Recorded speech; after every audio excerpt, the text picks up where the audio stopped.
الحمد لله وكفى وسلام على عباده الذين اصطفى أما بعد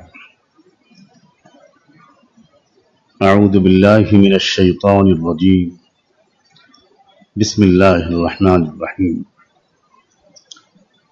إنك لعلى خلق عظيم وقال صلى الله عليه وآله وسلم إنما بعثت لأتمم الأخلاق سبحان ربك رب العزة عما يصفون وسلام على المرسلين والحمد لله رب العالمين اللهم صل على سيدنا محمد وعلى آل سيدنا محمد وبارك وسلم اللهم صل على سيدنا محمد وعلى آل سيدنا محمد وبارك وسلم اللهم صل على سيدنا محمد وعلى آل سيدنا محمد وبارك وسلم.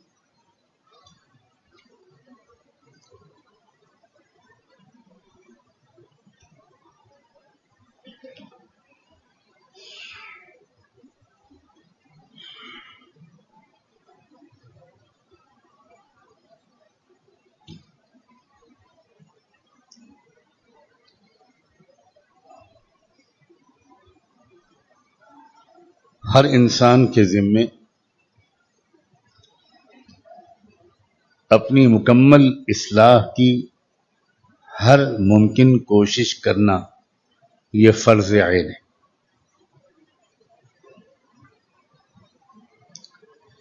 جس طرح نماز فرض عین ہے اور بھی بہت سے فرائض فرض عین ہیں. کچھ لوگ کریں اور کچھ لوگ نہ کریں. ایسے فرائض کو تو فرض کفایہ کہتے ہیں، لیکن ایسے فرائض جن کا کرنا ہر ایک کے ذمے لازم ہے. اگر 99 لوگ کریں گے اور ایک بندہ چھوڑ دے گا تب بھی گنہگار ہو. ایسے فرائض کو فرض عین کہتے ہیں. تو خوب سمجھنے کی کوشش کیجئے کہ جو جملہ میں عرض کر رہا ہوں آپ کی طلب اور سمجھداری پر بھروسہ کر کے اس کا کیا مطلب ہے اور کیا تقاضا ہے. میں نے عرض کیا تھا کہ ہر انسان کے ذمے اپنی مکمل اصلاح کی ہر ممکن کوشش کرنا یہ فرض عین ہے. تھوڑی سی کوشش کرنا اس سے بھی کام نہیں چلے گا. کوئی کوشش کرے اور کوئی نہ کرے اس سے بھی کام نہیں چلے گا.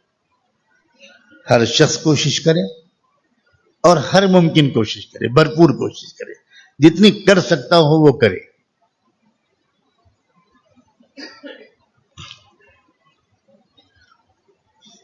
اب اپنی اصلاح کا کیا مطلب ہے؟ پہلا جملے کا پہلا لفظ تو اپنی اصلاح تھا نا، کہ اپنی اصلاح کی ہر ممکن کوشش کرنا. تو سب سے پہلے تو سمجھنے کی ضرورت ہے کہ اپنی اصلاح کا مطلب کیا ہے. دو حصے ہیں اصلاح کے. برائیوں کو اپنے اندر سے نکالنا اور اچھائیوں کو اپنے اندر لانا. یہ دو حصے. کل میں نے تھوڑا سا کچھ عرض کیا تھا برائیوں کو اپنے اندر سے نکالنے کے بارے میں، اور اس کی ایک آسان ترکیب بتائی تھی جو اس دور کے مزاج کے مطابق ہے اور ہر شخص اس کو کر سکتا ہے. بہت آسان بھی ہے، بہت پریکٹیکل بھی ہے.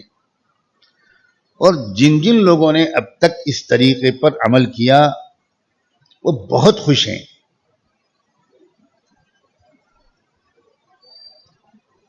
کیونکہ اس طرح اپنے برائیوں کو نوٹ کر کے ایک ایک کر کے اپنے اندر سے ان کو نکالنے کی کوشش کرنے میں آسانی ہوئی. باقاعدہ ٹارگیٹڈ کوشش کرنا، نشانہ لگا کر فائر کرنا، ایک ہے ہوائی فائر کرنا، ایک ہے کہ فلاں برائی کو مجھے اپنے اندر سے نکالنا ہے، اور ایک یہ کہ برائیوں کو نکالنا ہے. فرق ہے دونوں میں کہ نہیں؟ اگر آپ یہ سوچیں اور ہم یہ سوچیں کہ برائیوں کو نکالنا ہے، تو دو چار برائی سوچ کر آپ مطمئن ہوں گے کہ اللہ کے شکر ہے میرے اندر تو وہ برائیاں آئی نہیں. کیونکہ برائیاں عام طور پر دو ہی چار ذہن میں آتی ہیں جو بازار میں زیادہ بدنام ہیں، جن برائیوں کے ساتھ ہم امامت بھی کر سکتے ہیں، بخاری بھی پڑھا سکتے ہیں، جماعتوں کے امیر بھی بن سکتے ہیں، وہ برائیاں ہماری پکڑ میں نہیں آتی جب تک کہ دوربین سے نہ دیکھیں، جب تک کہ باقاعدہ مائکروسکوپ لگا کر جھانک کر نہ دیکھیں. اور جب آدمی اس طرح ٹٹولتا ہے تو اپنے اندر اچھی خاصی برائیاں پاتا ہے، اور پھر ان برائیوں کو دور کرنے کی وہ ترکیب پوچھے گا. اگر وہ سنجیدہ ہے اور کسی رہبر تجربے کار کی رہنمائی میں وہ برائیوں کو نکالنے کی کوشش کر رہا ہے تو ظاہر ہے کہ وہ پوچھے گا.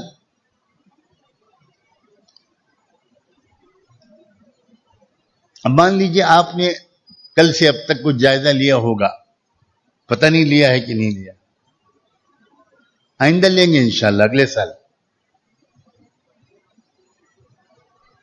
کتنے لوگوں نے نوٹ کیا؟ لکھا ہے سب نے؟ ابھی چیک کروں گا. میں 50 سال مدرسے کا ممتحن رہا ہوں. ہاں، میں یوں ہی آسمان سے نہیں آیا ہوں. لاؤ کاپی لاؤ. کون کہہ رہا ہے؟ کس نے چیک لکھا ہے؟ ایک ایک کو چیک کروں گا، سمجھے؟ ہاتھ اٹھا دینا ہم لوگوں کی پرانی عادت. ہم تبلیغ والے ہاتھ اٹھانے کے جتنے ماہر ہیں، ہم سے آگے خالی الیکشن والے ہیں بس. اچھا، الیکشن والے بھی ہر ایک کی ریلی میں ہاتھ اٹھاتے، اسی طرح ہم بھی ہر بات پہ ہاتھ اٹھاتے. کرنا ہے نہیں. وہ نیلے جھنڈے والوں کی ریلی میں جاتے ہیں تب بھی ہاتھ اٹھاتے، اور پیلے جھنڈے والوں کی ریلی میں جاتے ہیں تب بھی ہاتھ اٹھاتے. اور ان سے پوچھو بھائی آپ کل یہاں زندہ باد کر رہے تھے، آج آپ پھر زندہ باد کر رہے ہو، تو وہ کہتے ہیں ہم سے کیا مطلب، ہم تو پوری کھانے آئے ہیں.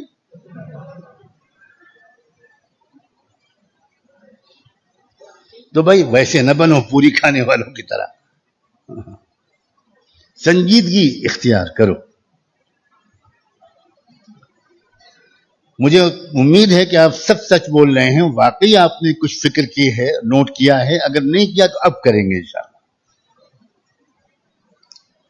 مثال کے طور پر آپ نے لکھا ہوگا، آپ میں سے کچھ نے، کہ میری غیبت کی عادت ہے، کہ کسی کی غیبت میری زبان سے نکل جاتی ہے، بعد میں افسوس ہوتا ہے، یا کوئی اور غیبت کر رہا ہوتا ہے میں سنتا رہتا ہوں. تو غیبت کا جس طرح کرنا گناہ ہے ویسے ہی سننا بھی گناہ ہے. تو اب ایک ایک کر کے آپ سب سے مل کر آپ کو علاج بتانا تو مشکل ہوگا. میں ترکیب بتاتا ہوں. جو لوگ یہ پوچھنا چاہتے ہیں یا پریشان ہیں یا سوچ رہے ہوں گے کہ مجھے غیبت کی عادت سے چھٹکارا پانا ہے تو میں کیسے پاؤں، ان کی خدمت میں عرض ہے کہ اس کا ایک بہت مؤثر علاج، یقینی علاج، تھوڑا سا کڑوا ہے، دوا تھوڑی سی کڑوی ہے، لیکن 2-3 خوراکوں سے زیادہ کی ضرورت نہیں پڑتی. وہ کیا ہے بتاؤں؟ فیس لوں گا. فیس کیا ہے؟ وعدہ. رمضان میں مسجد میں بیٹھ کر کیا وعدہ؟ کہ اس ترکیب پر عمل کریں انشاءاللہ. ترکیب یہ ہے کہ جس کی غیبت آپ کی زبان سے نکل جائے یا آپ سن لیں اور جیسے ہی آپ کو احساس ہو کہ یہ مجھ سے غلطی ہو گئی، آپ اس شخص کے پاس جائیں، اگر وہ وہیں کہیں قریب میں ہے آپ اس سے ملاقات کریں.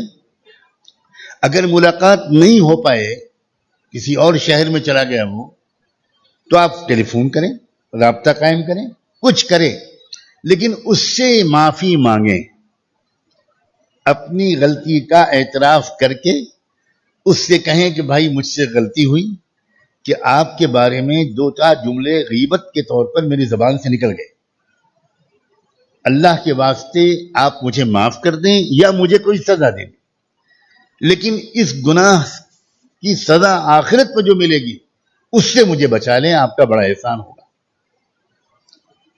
ذرا سا نفس پر بھاری تو پڑے گا کسی سے معافی مانگنا، کسی کو کے سامنے اپنی غلطی کا اعتراف کرنا، اس کو بتانا کہ آپ کی غیبت میں نے کی ہے یا آپ کی غیبت میں نے سنی ہے. ذرا مشکل تو ہوگا، لیکن اس کا نتیجہ اتنا شاندار نکلے گا. پہلی بات تو یہ ہوگی کہ 1 2 3 4 دفعہ کے بعد آپ کی زبان سے غیبت نکلنا بند ہو جائے. کیونکہ جو نفس غیبت کراتا ہے وہ نفس اپنی ذلت بھی برداشت نہیں کرتا، تو 2-4 دفعہ کے بعد وہ نفس اندر سے خود کرے گا کہ غیبت مت کرنا، حرام ہے. اس لیے کہ نفس کو پتا ہے کہ یہ کمبخت پھر جا کے مجھے ذلیل کرے گا، پھر جا کے معافی مانگے گا اور پھر مجھے رسوا ہونا پڑے گا. تو انشاءاللہ نفس ہی ہمارا مسلح بن جائے گا. وہ اندر سے میسج بھیجے گا، SMS، don't do this, no not allowed. اندر سے SMS آئے گا، اندر سے میسج آئے گا، غیبت مت کرنا. آپ کر کے دیکھ لو. آپ میرے ساتھیوں کا نمبر لے کے مجھے بتاؤ کہ مزہ آ گیا. واقعی یہی ہوا. 2-4 دفعہ کے بعد آپ غیبت نہیں کرو. یہ عجیب نسخہ ہے. اور جتنے حقوق العباد کی لائن کے گناہ ہیں نا، وہ سب اسی لائن میں آتے ہیں. جتنے کسی سے آپ کو کچھ شکایت ہو گئی، کسی کے خلاف آپ نے کچھ سوچ لیا، کچھ کینہ ہو گیا، کسی سے آپ کو حسد ہو گیا،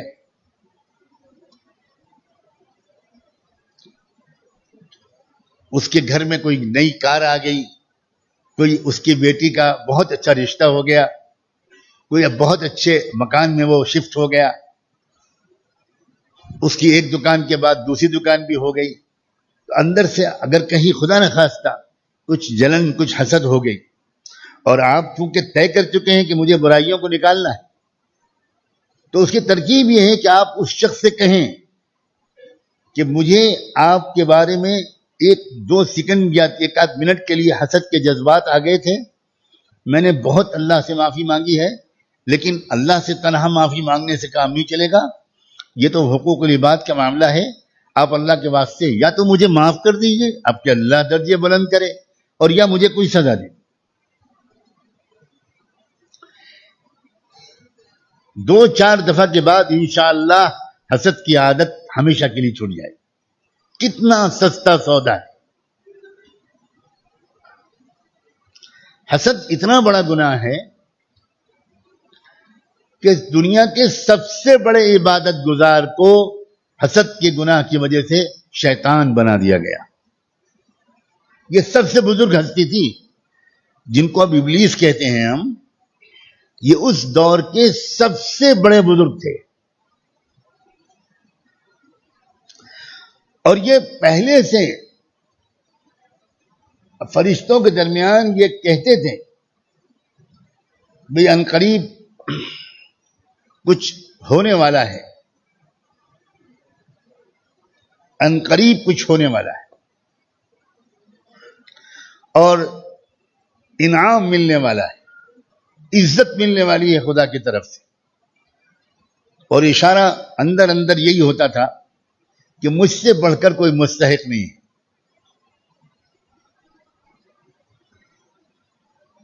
اس لیے کہ تمام فرشتوں سے زیادہ عبادت گزار تھا.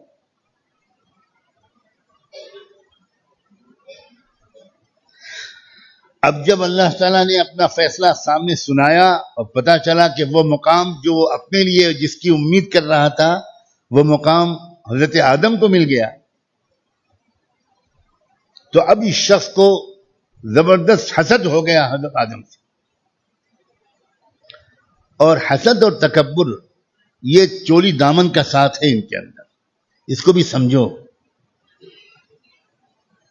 جس کے اندر تکبر نہیں ہوتا، بڑائی کا احساس نہیں ہوتا، خصوصی اپنے آپ کو خصوصی نہیں سمجھتا، وہ اس کے اندر حسد بھی نہیں ہوتا عام طور پر. یہ بات سمجھ میں آ رہی؟ دیکھو میں بہت آسان زبان بولنے کی کوشش کرتا ہوں. یہ مضامین وہ ہیں جو روحانی اور اخلاقی تربیت کی اعلیٰ ترین کتابوں میں لکھے ہوئے، لیکن یہ غالباً فیض ہے. یہ مسجد جس اللہ کے بندے کی یادگار کے طور پر بنی ہے، ہمارے محبوب حضرت قطب الدین ملا صاحب اللہ ان کے درجے بلند فرمائے، ہمارے ان کے درمیان یہ گفتگو بہت ہوتی تھی. جب وہ اپنی اصلاح کا مکمل نصاب والی کتاب لکھ رہے تھے اور وہ مجھے دکھاتے تھے، تو ہمارے ان کے درمیان اس موضوع پر بہت بات ہوتی تھی. وہ میری بڑی ہمت بڑھاتے تھے. وہ کہتے تھے کہ آپ، اللہ تعالیٰ نے آپ کو ایک ملکہ دیا ہے کہ تصوف کے مشکل سے مشکل مضامین کو آپ بالکل عام انداز سے بیان کرتے ہیں. تو میں ان سے کہتا تھا کہ یہ ملکہ میرا نہیں ہے، یہ ملکہ آپ کے اور میرے دونوں کے مربی، میرے والد ماجد اور آپ کے روحانی والد اور آپ کے شیخ، یہ ان کا ملکہ ہے جن کے نام پر یہ مکتب نعمانی ہے. اللہ ان سب بزرگوں کو اعلیٰ علیین میں جگہ عطا فرمائے. واقعی حضرت مولانا سید ابو الحسن علی ندوی رحمۃ اللہ علیہ میں نے اپنے کانوں سے بارہا سنا ہے. وہ کہا کرتے تھے کہ مشکل سے مشکل مضامین کو آسان سے آسان زبان میں بیان کر دینے کا جو ملکہ مولانا محمد منظور نعمانی کو عطا ہوا ہے، وہ اس صدی میں کسی کو نہیں ملا. وہ یہی کہتے، بار بار کہتے تھے. وہ تو بہت اونچے کلمات بولتے تھے، پھر مجھ کو اس کو آسان کرنا پڑے گا، اس کا ترجمہ کرنا پڑے گا. وہ کہتے تھے کہ پورا علم کلام، فلسفہ، علم اسرار شریعت، مصالح و حکم، یہ پورا کا پورا آپ نے اپنی کتاب دین و شریعت میں، قرآن آپ سے کیا کہتا ہے میں، معارف الحدیث میں، اسلام کیا ہے میں، کلمہ طیبہ کی حقیقت میں، نماز کی حقیقت میں بہت آسان زبان میں پیش کر دیا ہے. تو میں انہی بزرگوں کی نقل کرنے کی کوشش کرتے ہوئے آپ کی خدمت وہ جو بات پیش کر رہا ہوں، اللہ آپ کو اس کی قدر کی توفیق دے. یہ بات کہ حسد عام طور پر اسی کو ہوتا ہے جس میں تکبر ہوتا ہے، کیونکہ تکبر والا انسان اپنے کو بڑا سمجھتا ہے، مستحق اپنے کو سمجھتا ہے کہ عزت کا مستحق میں ہوں، اس نعمت کا مستحق میں ہوں، اور میں، اسی کو تکبر کہتے ہیں نا. تو جب آدمی میں مبتلا ہوگا تو حسد میں ضرور مبتلا ہوگا. اب جب انسان کسی سے خدا نخواستہ اس کے دل میں حسد آ گیا، اور آتا ہے، ہمارے آپ کے دل میں آتا ہے، تو آپ اس سے جا کر کہیں گے کہ میرے دل میں آپ کے بارے میں حسد کا خیال آ گیا.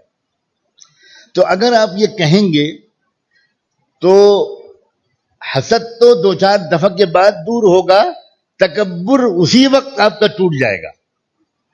بات سمجھ رہے ہو نا؟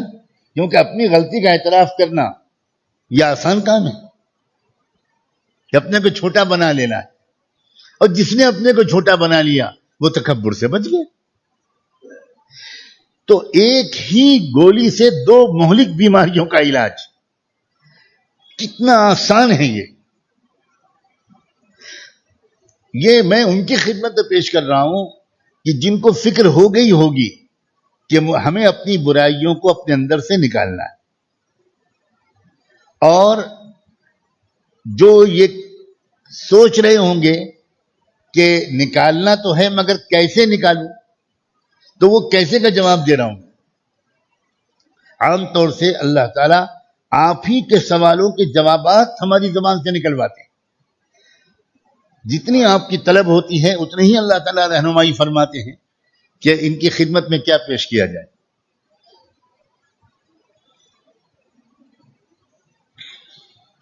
کسی کے بارے میں بدگمانی آ گئی، اور یہ بدگمانی کی بیماری آج کل بہت عام، کیونکہ دوسروں کے متعلق اچھا گمان کرنا ہمارے لیے مشکل ہو گیا ہے. کسی کو اچھا مان لینا، بہتر مان لینا، یہ ہمارے لیے مشکل ہے. اگر کوئی اچھائی بھی دیکھتے ہیں نا تو ذہن فوراً سوچ لیتا ہے ارے اس کے پیچھے تو یہ ہے.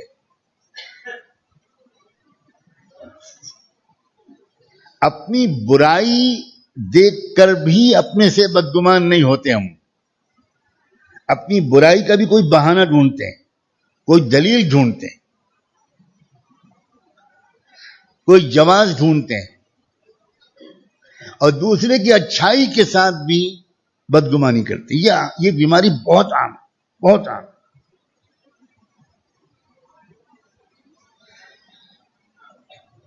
بدگمانی بھی غیبت ہے. غیبت اور بدگمانی میں فرق یہ ہے کہ غیبت زبان پر آ جاتی ہے، بدگمانی دل میں رہتی. چیز ایک ہی ہے. تو بدگمانی کا علاج بھی یہی ہے کہ جس کے متعلق بدگمانی آئی اس سے آپ جا کر کہیے، ملیے اس سے. سنجیدہ لوگ تو کئی سو میل کا سفر کر کے جا کر کہتے تھے. دروازے پر دستک دے کر جب وہ آدمی نکلتا تھا، آئیے آئیے آئیے، نہیں بس آپ سے ایک بات کرنی ہے. دروازے پہ کھڑے کھڑے کہ آپ کی غیبت میری زبان سے نکل گئی تھی، میں معافی مانگنے آیا. ارے بھائی چھوڑیے، آئیے بیٹھیے، کم سے کم کچھ چائے پیجیے. آپ دور سے آئے ہیں، تشریف رکھیے. نہیں میں بیٹھوں گا نہیں، مجھے آپ معاف کر دیجئے یا سزا دے دیجئے، میں ابھی واپس جاؤں گا، تاکہ اللہ کو مجھ پر رحم آ جائے کہ یہ بندہ اتنی دور سے صرف گناہ معاف کرانے کے لیے آیا تھا. اگر میں بیٹھ گیا تو پھر تو اس میں اجر میں میرے کمی ہو جائے گی. میں واپس جا رہا ہوں. سچے واقعات ہیں یہ کہ میلوں کا، سینکڑوں میل کا سفر کر کے گئے اپنی غلطی کو معاف کرانے.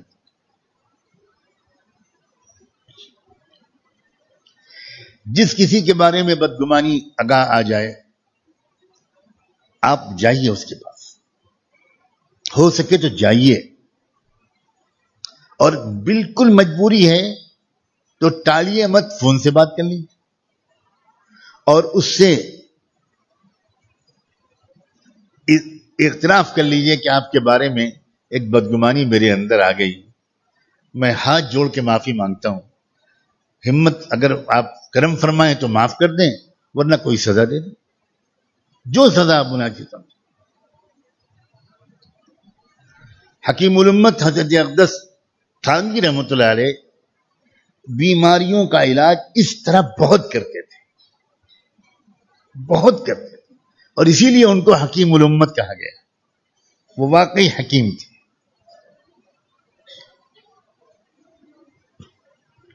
اسی لیے علماء سے یہ گزارش ہے کہ حضرت تھانوی رحمۃ اللہ علیہ کی کتابوں کا مطالعہ مستقل کیا کریں. حضرت تھانوی رحمۃ اللہ علیہ کی کتابوں کا مطالعہ اپنی زندگی کا معمول بنائیں.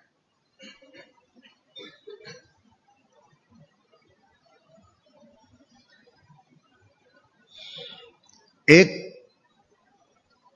طالب اصلاح تھا، سچا، اپنی واقعی اصلاح کی تمنا رکھنے والا فکر مند شخص.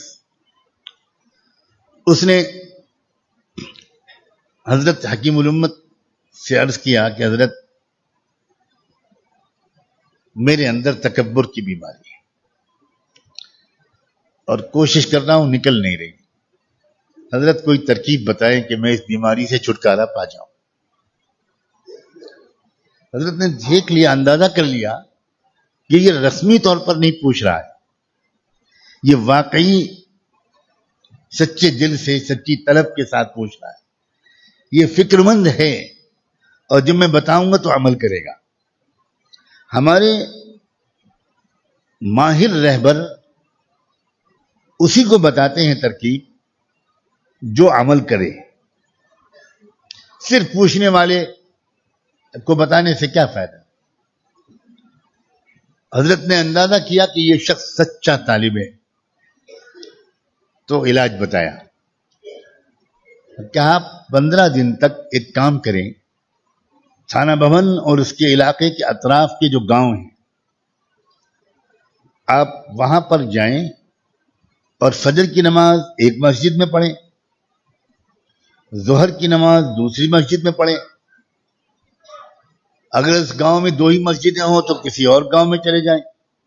پھر عصر کی مغرب کی نماز وہاں کی مسجدوں میں پڑھیں. پھر وہیں کہیں اجازت لے کر آرام کریں. پھر اگلے دن اور گاؤں میں چلے جائیں.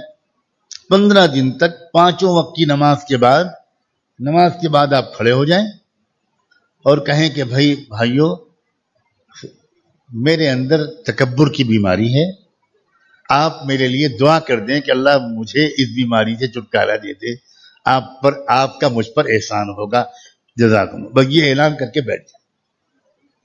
پھر اگلی مسجد میں جائیں, پھر وہاں نماز کے بعد کہیں کہ بھائیو ایک احسان کر دو, میرے اندر تکبر کی بیماری ہے, مجھے اس بیماری سے چھٹکارا مل جائے, دعا کر دو.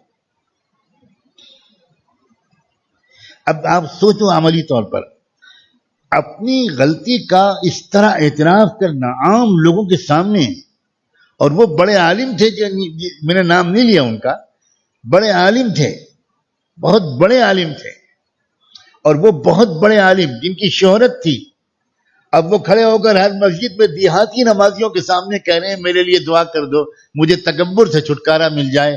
کیا اللہ کو رحم نہیں آ جائے گا؟ کیا اللہ تعالیٰ کو ترس نہیں آ جائے گا؟ کیا اللہ کو یقین نہیں آ جائے گا کہ میرا بندہ کتنا سچا اصلاح کا طالب ہے؟ 15 دن کے بعد واپس آئے, حضرت نے کچھ نہیں کہا. چند دن قیام کی اجازت ابھی اور باقی تھی تو ان کو دیکھتے رہے حضرت غور سے. اب جو ماہر رہبر ہوتے ہیں نا, انہیں آج کل کے ڈاکٹروں کی طرح 50 قسم کے ٹیسٹوں کی ضرورت نہیں ہوتی. جن ٹیسٹوں کے بعد کی رپورٹ نارمل آتی, سیدھے لیٹ کر بھی جانچ ہوگی, الٹے لیٹ کر بھی جانچ ہوگی, الٹا لٹکا کر بھی جانچ ہوگی, سر کے بالوں سے لے کر پیروں کے ناخنوں تک جانچ ہوگی, اور رپورٹ آئے گی کہ صاحب نارمل ہے. اللہ والے صاحب فراست ہوتے ہیں, وہ تو چال دیکھ کے سمجھ جاتے ہیں کہ تکبر ختم ہوا کہ نہیں. بولنے کا انداز, مسافہ کرنے کا انداز, ملنے کا انداز, سلام کرنے کا انداز, سلام کا جواب دینے کا انداز, سب بتا دیتا ہے. چنانچہ 2-3 دن تک حضرت تھانوی رحمۃ اللہ علیہ صرف ان کو واچ کرتے رہے, اور ایک دن حضرت تھانوی رحمۃ اللہ علیہ نے مجلس کے خاتمے کے بعد کہلوایا کہ ذرا مجھ سے آ کر مل لیں. وہ بہت ڈرے سہمے گئے حضرت کے پاس کہ پتہ نہیں میں اندر سے کیسا ہوں, کیا ہوا, پتہ نہیں کیا کہیں گے حضرت, میں کیا منہ دکھانے کے لائق ہوں, اور میری تو قیام کی مدت بھی ختم ہو گئی ہے, مزید اجازت ملے گی کہ نہیں ملے گی. حضرت نے بلوایا ہے. وہاں پہنچے, حضرت نے مصافحہ کیا, بہت محبت اور اکرام کا معاملہ کیا, اور کہا کہ اللہ کا شکر ادا کریں, اور اب اللہ اللہ کرنا اللہ کے بندوں کو سکھانا شروع کریں. اجازت و خلافت عطا کر دی. دیکھ لیا کہ بندے کے دل سے ایک بیماری بچی تھی, وہ بھی ختم ہو گئی. مشکل نہیں ہے اپنی اصلاح. یہ جو میں نے پہلا جملہ کہا تھا, مکمل اصلاح, تو یقیناً آپ سب ڈرے ہوں گے کہ مکمل اصلاح فرض عین ہے, یہ تو بہت مشکل ہے. اب پتہ چلا کہ مشکل ہے کہ آسان.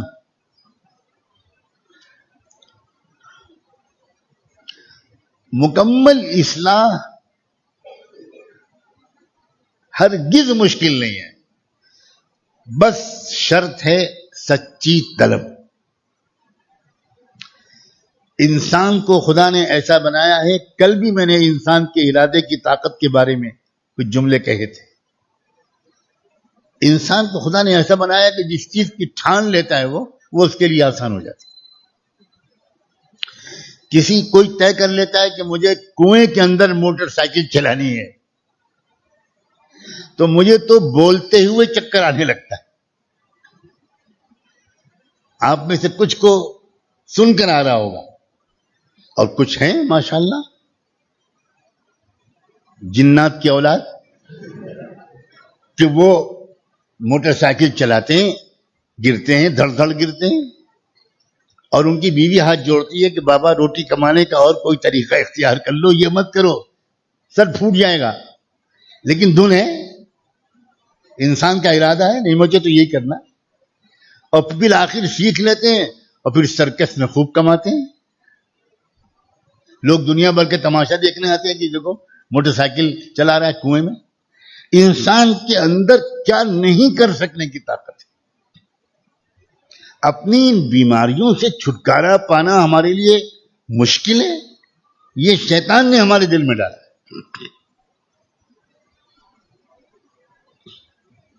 اسی طرح جتنی بھی کمزور برائیاں آپ نے نوٹ کی ہوں گی، پائی ہوں گی، سوچی ہوں گی یا سوچیں گے، سب کا علاج آسان ہے، کوئی مسئلہ نہیں ہے. اپنی عادت کو بدل دینا یہ کوئی بہت بڑا مسئلہ نہیں، ایک پختہ ارادہ چاہیے. بعض لوگوں کے اندر زیادہ بولنے کی عادت ہوتی تو ان کے آس پاس کے لوگ بڑے پریشان رہتے.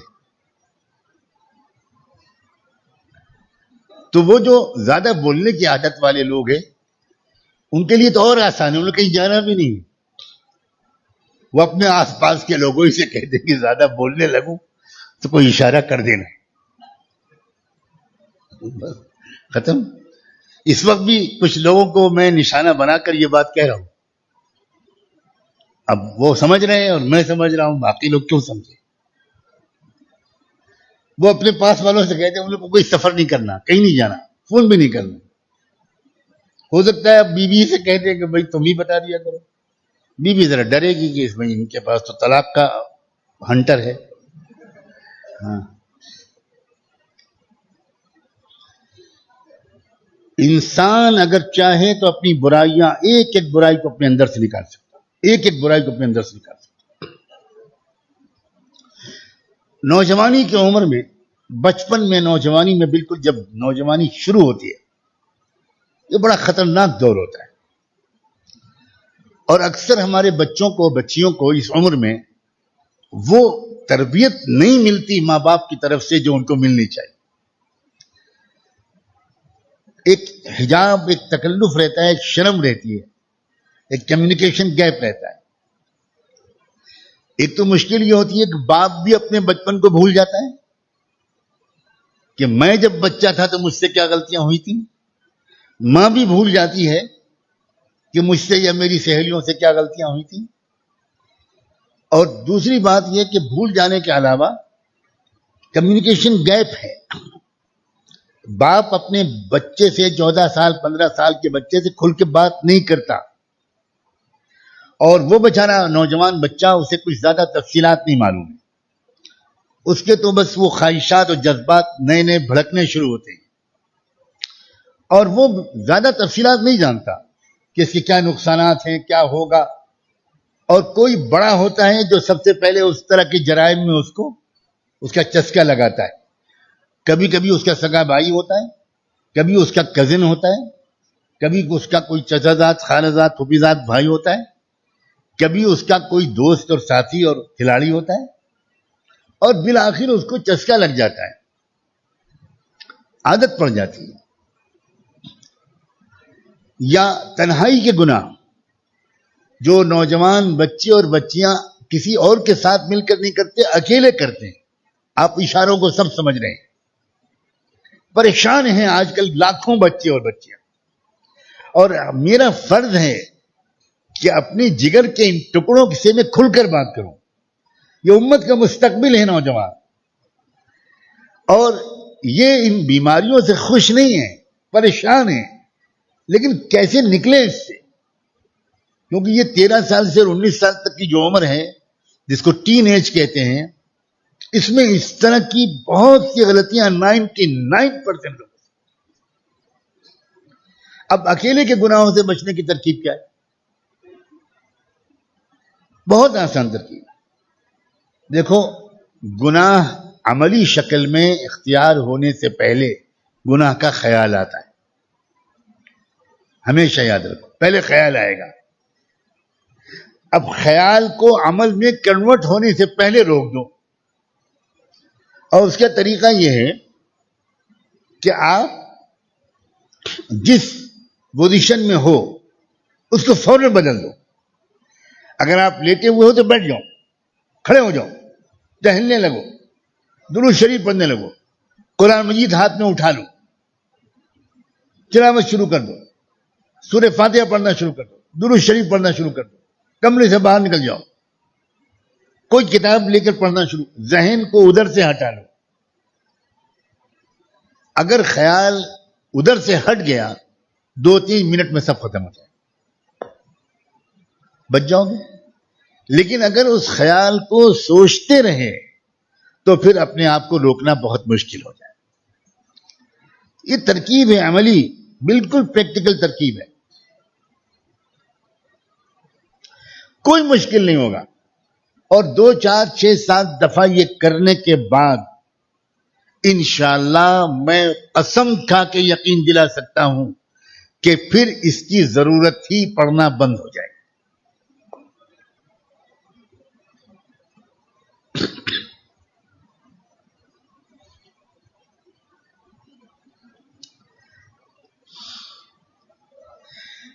یہ تو میں نے کچھ برائیوں کا مثال کے طور پر تذکرہ کیا۔ اب آئیے دوسرے پہلو کی طرف، اصلاح کا دوسرا پہلو، اور وہ ہے بھلائیاں۔ آج ایک دوسرا آپ کو ایک پروجیکٹ دیتا ہوں، ایک اسائنمنٹ دیتا ہوں، ایک ایکسرسائز دیتا ہوں، اور وہ یہ کہ اب آپ آج سے کل تک اپنی ڈائری میں یہ لکھیں گے کہ کون کون سی خوبیاں اور اچھائیاں میرے اندر نہیں ہیں۔ جو ہیں وہ مت لکھیے، وہ آپ کتب الاقطاب ہے، میں پہلے سے مانے لیتا ہوں، لیکن جو نہیں ہے وہ لکھیے۔ اب اچھائیوں کے بارے میں بھی مجھے تفصیل بیان کرنی پڑے گی، اس لیے کہ اچھائیوں کا بھی تصور بہت مختصر ہو گیا ہے۔ کچھ سوچیں گے کہ میری داڑھی لمبی ہے کہ نہیں، الحمدللہ لمبی ہے، ٹھیک ہے، میں بہت نیک ہوں۔ کچھ لوگ سوچیں گے میرا کرتا لمبا ہے کہ نہیں، ہاں اتنا لمبا ہے کہ ٹھوکر بھی لگ جاتی ہے، میں بہت نیک ہوں، بڑا بزرگ ہوں۔ میری ٹوپی 4 کونے کی اور 3 کلی کی ہے کہ نہیں، سمجھے؟ یہ نہیں ہے بھلائیاں۔ کان کھول کے سن لیجئے۔ آپ کو نوٹ کیا کرنا ہے؟ آپ یہ نوٹ کرنا ہے کہ میرے اندر ہمدردی ہے کہ نہیں۔ جو میں اپنے لیے میرے کنسرنز ہیں، میری فکریں ہیں، تمنائیں اور خواہشات ہیں، وہ دوسروں کے لیے ہیں کہ نہیں۔ اگر صرف اپنے لیے ہیں تو اس کا مطلب ہے کہ میں خود غرض ہوں، اور خود غرض انسان دیندار نہیں ہو سکتا۔ رحمت دو عالم صلی اللہ علیہ وسلم صاف فرمایا، الدین النصیحہ، آپ نے صاف فرمایا کہ لا یؤمن احدکم حتی یحب لأخیہ ما یحبہ لنفسہ، کوئی تم میں سے ایمان والا نہیں ہو سکتا جب تک کہ جو کچھ وہ اپنے لیے چاہتا ہے وہ دوسروں کے لیے بھی چاہے۔ تو یہ بھلائی ہے ہمارے اندر، یہ نوٹ کیجئے۔ اگر آپ سچ مچ اپنے اندر جھانک کے دیکھیں گے تو مجھے لگتا ہے 98% لوگ یہی نوٹ کریں گے کہ یہ بھلائی میرے اندر نہیں۔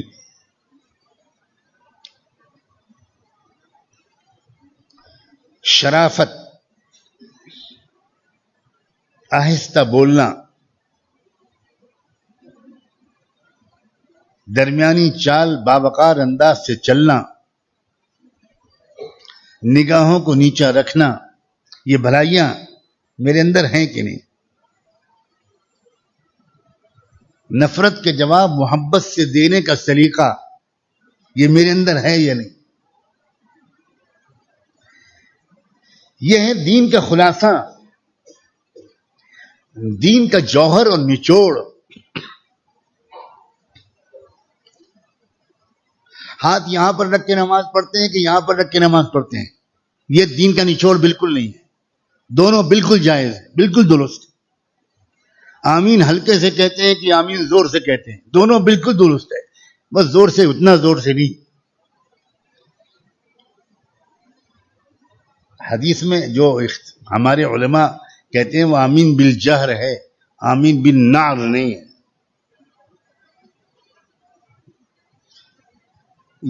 یہ اصل مسئلہ نہیں ہے۔ امام کے پیچھے سورہ فاتحہ پڑھتے ہیں آپ کے نہیں پڑھتے، پڑھیں گے تب بھی نماز درست، نہیں پڑھیں گے تب بھی نماز درست۔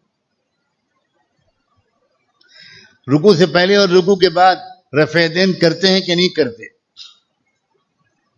کرتے ہیں تب بھی بالکل درست، نہیں کرتے تب بھی درست۔ دین کا اصل جوہر یہ ہے کہ رشتہ داروں کے ساتھ میرے تعلقات کیسے ہیں، یہ بھلائی لکھی ہے کہ کیا تمام رشتہ داروں سے میرے تعلقات اچھے ہیں؟ اب فوراً آپ کے کان میں گھنٹی بجے گی، ہاں سب سے تو ہیں، مگر وہ جو خان صاحب ہیں نا بدماش، ان سے نہیں، ان سے تو میں رکھوں گا نہیں۔ حضرت کیا جانے وہ کتنے کمینے آدمی۔ جناب انہی خان صاحب سے تعلقات کو درست کرنا بھلائی ہے، باقی جو آپ کو سلام کرتے ہیں جھک جھک کے، ان سے تعلقات کا ٹھیک کرنا وہ کوئی کمال نہیں ہے۔ اقطع صل من قطعک واعف عمن ظلمک۔ صلاۃ السلام ہو رسول اللہ پر، آپ نے فرمایا جو تم سے رشتہ توڑے اس سے رشتہ جوڑو۔ اب اسی کو کہتے ہیں صلہ رحمی۔ اب صلہ رحمی ایک اصطلاح ہے، اگر میں بولوں صلہ رحمی تو آپ میں سے کچھ کہیں صلہ، بغیر صلہ، ہاتھ کا صلہ یا مشین کا صلہ، رحمی یہ کیا چیز ہے بھائی؟ یہ اتنی اجنبی ہو گئی ہے یہ نسل، اس نے عربی تو کیا، فارسی تو کیا، اردو بھی نہیں پڑھی، تو یہ بیچاری یہ اصطلاحات جانتی نہیں۔ کیوں بھی نوجوانوں صلہ رحمی سمجھتے ہو؟ نوجوانوں سے پوچھ رہا ہوں، بزرگوں سے نہیں پوچھ رہا ہوں۔ کالجز کے نوجوان اگر ان کے سامنے اس تمہید کے بغیر کوئی لفظ صلہ رحمی بولے سمجھ جاؤ گے؟ بتاؤ بتاؤ بتاؤ نوجوانوں بتاؤ، شرماؤ نہیں۔ سمجھو گے پتہ نہیں حضرت عرب سے آئے ہیں، شاید وہاں کوئی پہاڑی کا نام ہے یہ، اسی لیے میں اس کو بالکل عام زبان میں بول رہا ہوں۔ تمام رشتہ داروں سے اچھے تعلقات۔ اب یہ کہہ دینا بہت آسان ہے، ہر خاندان میں کچھ گروپ ہوتے ہیں کہ نہیں ہوتے؟ بولو نا، ہمارے یہاں تو ہوتے ہیں بھائی، پتہ نہیں یہاں ہوتے ہیں کہ نہیں ہوتے۔ کچھ پارٹیاں ہوتی ہیں، کچھ جھگڑے ہوتے ہیں، وہ ماموں کے بانجے کے نواسے کے پوتے کا جھگڑا، اس کی بھی بہو کا جھگڑا۔ ارے بابا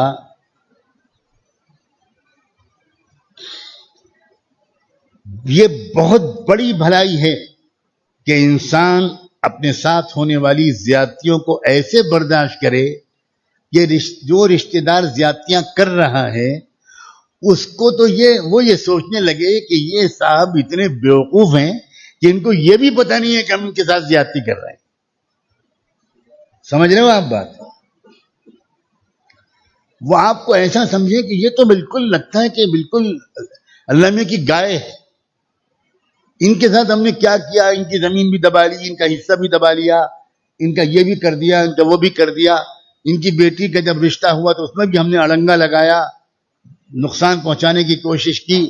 مگر یہ تو عجیب آدمی، ہر وقت ہنس کے مسکرا کے ملتے، ہر وقت۔ میں خوشخبری سناتا ہوں، اگر تم نے اس پر عمل کر لیا تو ایمان پر خاتمہ ہوگا، میں وعدہ کرتا ہوں کہ ایمان پر خاتمہ۔ یہ اتنی بڑی نیکی ہے، نوٹ کرو کہ کیا یہ بھلائی ہمارے اندر ہے؟ سارے خاندان کے تمام لوگوں سے اچھے تعلقات ہیں. کوئی ہمارے ساتھ کچھ بھی کرے، ٹھیک ہے، ہوشیار رہو، چوکنا رہو، اپنا حق چھوڑ سکو تو چھوڑ دو، نقصان برداشت کر سکو تو برداشت کر لو.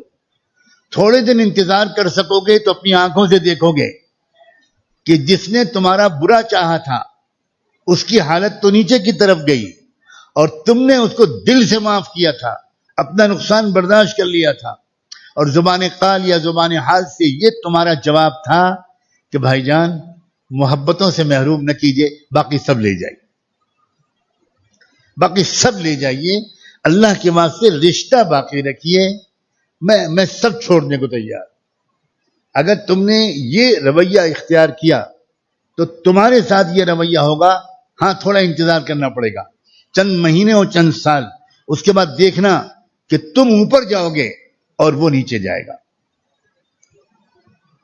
اللہ تعالیٰ نے بلا وجہ یوسف علیہ السلام کا قصہ اتنی تفصیل سے بیان کیا. یوسف کے بھائیوں نے، یوسف علیہ السلام کے بھائیوں نے ان کا برا چاہا تھا.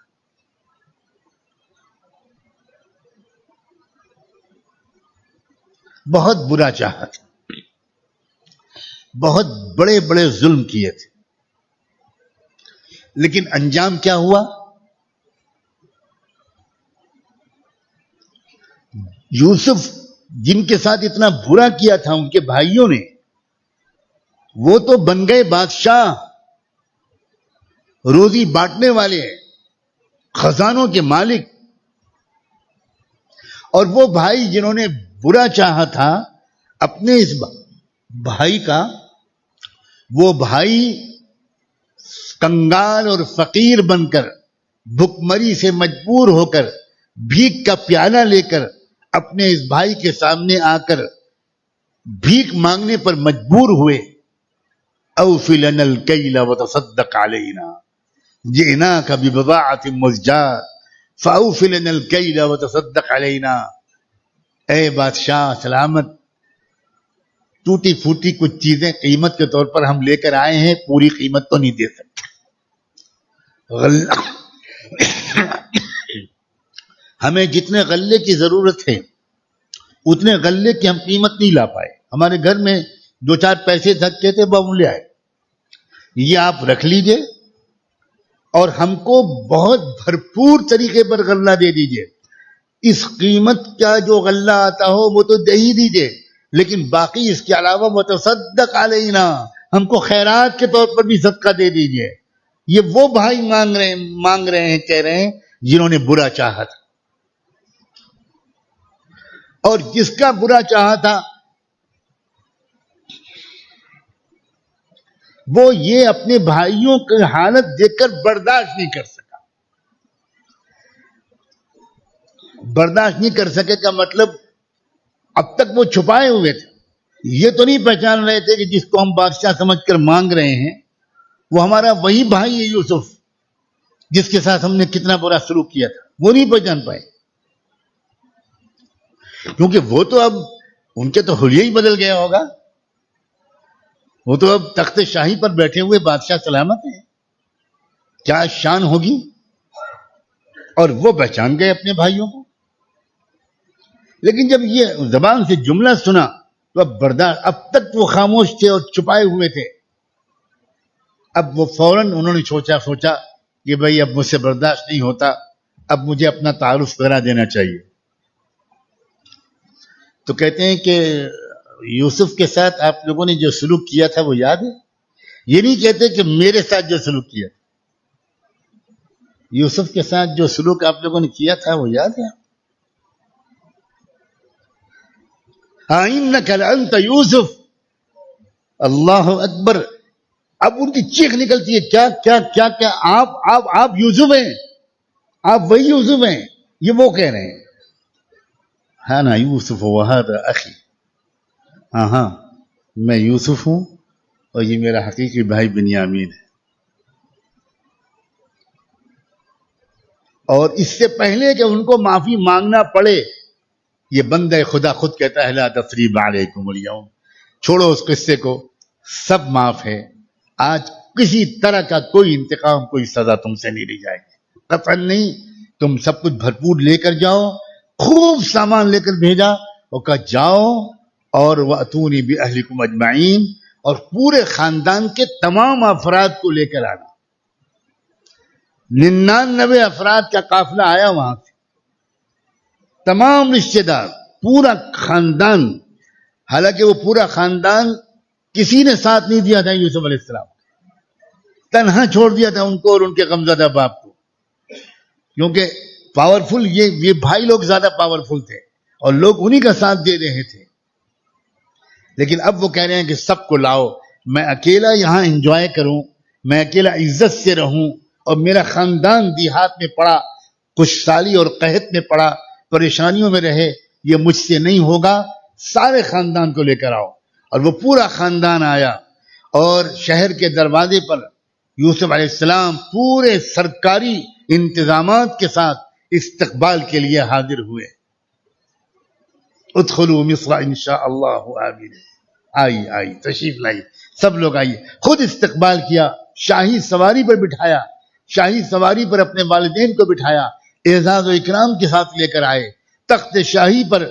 جب اس کے بعد کہا تشریف لائیے، ماں اور باپ دونوں کو بٹھایا تخت شاہی پر اور اپنے بھائیوں کو بٹھایا، اور اس کے بعد اپنے والد سے کہا ابا جان ھذا تأویل رؤیای من قبل قد جعلها ربی حقا، یاد ہے ابا جان میں نے بالکل بچپن میں خواب دیکھا تھا، انی رأیت 11 کوکبا والشمس والقمر رأیتهم لی ساجدین، میں نے دیکھا تھا کہ 11 ستارے ہیں اور سورج اور چاند ہیں، وہ سب میرے سامنے جھک رہے ہیں۔ اے ابا جان یہ ہے وہ خواب کی تعبیر، آپ سورج ہیں، اما جان چاند ہیں، یہ میرے 11 بھائی ستارے ہیں جو آج میرے پاس اس طرح تشریف فرمائیں۔ یہ ہے معاف کرنے کا انعام، یہ ہے رشتہ داروں سے اچھے تعلقات کا انعام۔ بھلائیاں نوٹ کرو، یہ تلاش کرو، یہ ہے دین۔ کیا بتاؤں میں کس طرح اپنے اس درد اور کرب کا اظہار کروں کہ آج دیندار لوگ جس چیز کو دین سمجھ رہے ہیں وہ دین نہیں ہے۔ ہر جگہ آپس کی جھگڑے، اختلافات، ایک مسجد بننی شروع ہوتی ہے اس میں اختلاف، ایک خانقاہ بننی شروع ہوتی ہے اس میں اختلاف، یہ کچھ شک کر رہا ہے، وہ بدگمانی کر رہا ہے، یہ گروپ ہے، وہ گروپ ہے، یہ ادھر پروپیگنڈا کر رہا ہے، وہ ادھر پروپیگنڈا کر رہا ہے۔ کیا ہو رہا ہے بھائی؟ یہ اس لیے ہو رہا ہے کہ حقیقی دین نہیں ہے۔ خلافت، فلاں بزرگ کی خلافت حقیقی دینداری نہیں ہے۔ 4 مہینے اور چلے اور سال اور 2 سال یہ حقیقی دینداری نہیں ہے۔ لمبا کرتا اور لمبی داڑھی اور گول ٹوپی یہ حقیقی دینداری نہیں ہے۔ حقیقی دینداری دل کا بڑا ہونا، شرافت، حسن ظن، نیک گمان، معاف کرنا، مثبت سوچ، آپس میں جوڑ۔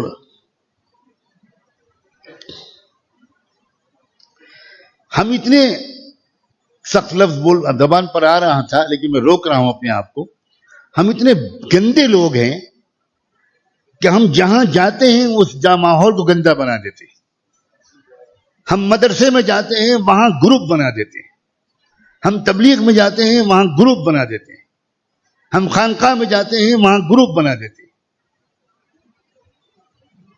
اب بچا ہے قبرستان، قبر میں جانے کے بعد بھی لڑیں گے۔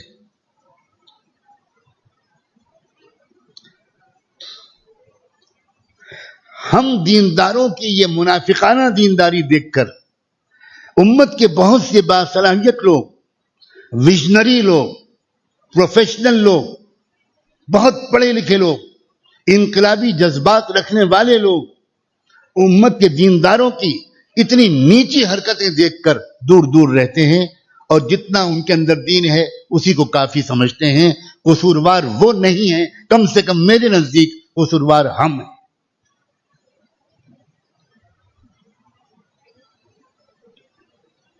علامہ اقبال، یہ مجمع تو نہیں جانتا ہوگا، شاید ایک آدھ کوئی ہو، اقبال کیا تھے؟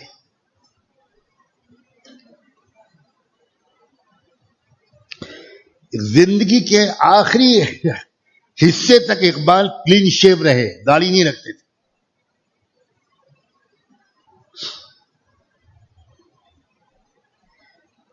لیکن اقبال کا روحانی ذوق، اقبال کا ایمان، اقبال کا عشق رسول، اقبال کا فہم قرآن، اقبال کا اسلام پر جان نشاور کرنے کا جذبہ، امت کو زندہ کر دینے کا شوق ایسا تھا کہ اور کسی کی شہادت نقل کروں گا تو آپ شک کریں گے.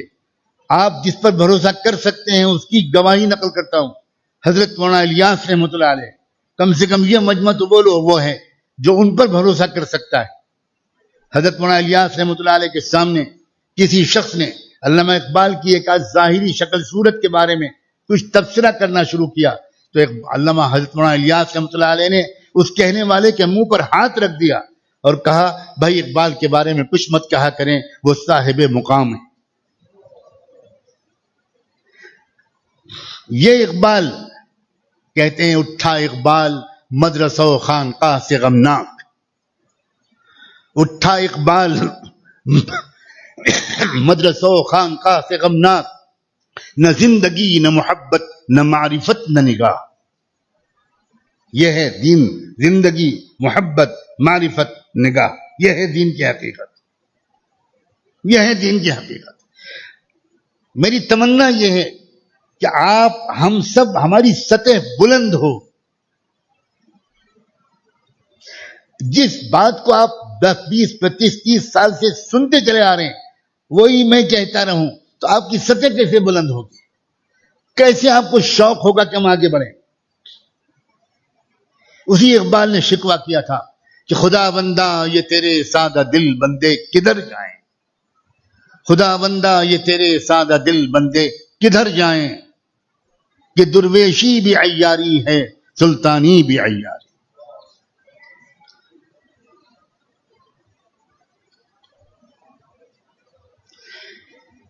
یہ مضمون اس لیے نکل آیا، ورنہ میرا ارادہ آپ کے سامنے زیادہ اونچے مضامین بیان کرنے کا نہیں ہے. یہ اس لیے نکل آیا کہ میں نے بھلائیوں کا تذکرہ شروع کیا، اور بھلائیوں کا جب میں تذکرہ کروں گا تو میں چاہوں گا کہ حقیقی بھلائیوں کی طرف آپ کا ذہن جائے.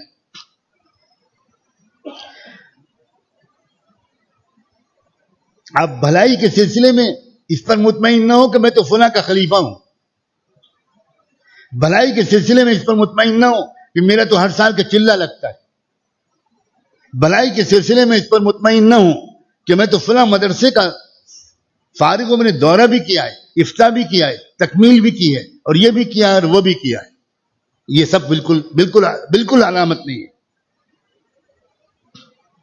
آپ الف بے لکھنا نہ جانتے ہوں، لیکن اگر آپ کے اندر سخاوت ہے، ہمدردی ہے، دوسروں کی کمیوں کو چھپانا ہے، کوئی نہ کوئی عذر تلاش کرنا ہے، تو آپ بھلے ہیں.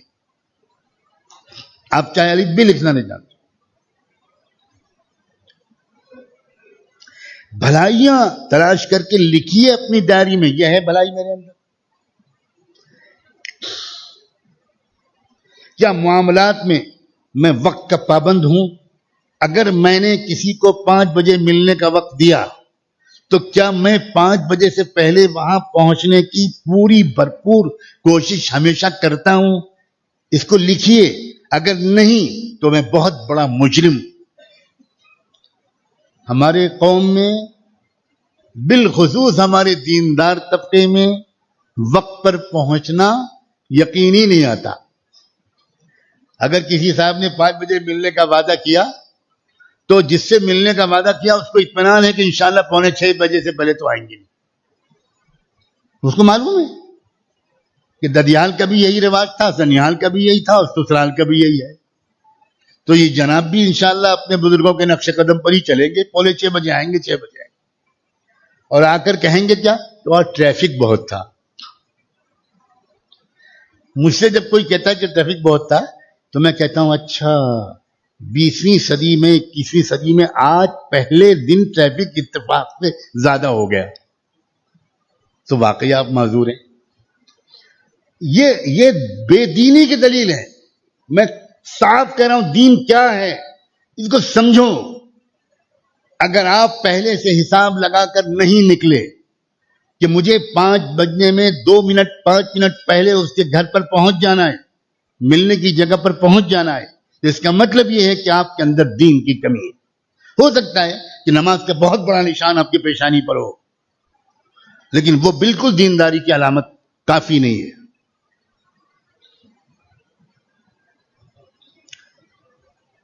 وعدے کا پورا کرنا, وقت کی پابندی, وعدے کا پورا کرنا.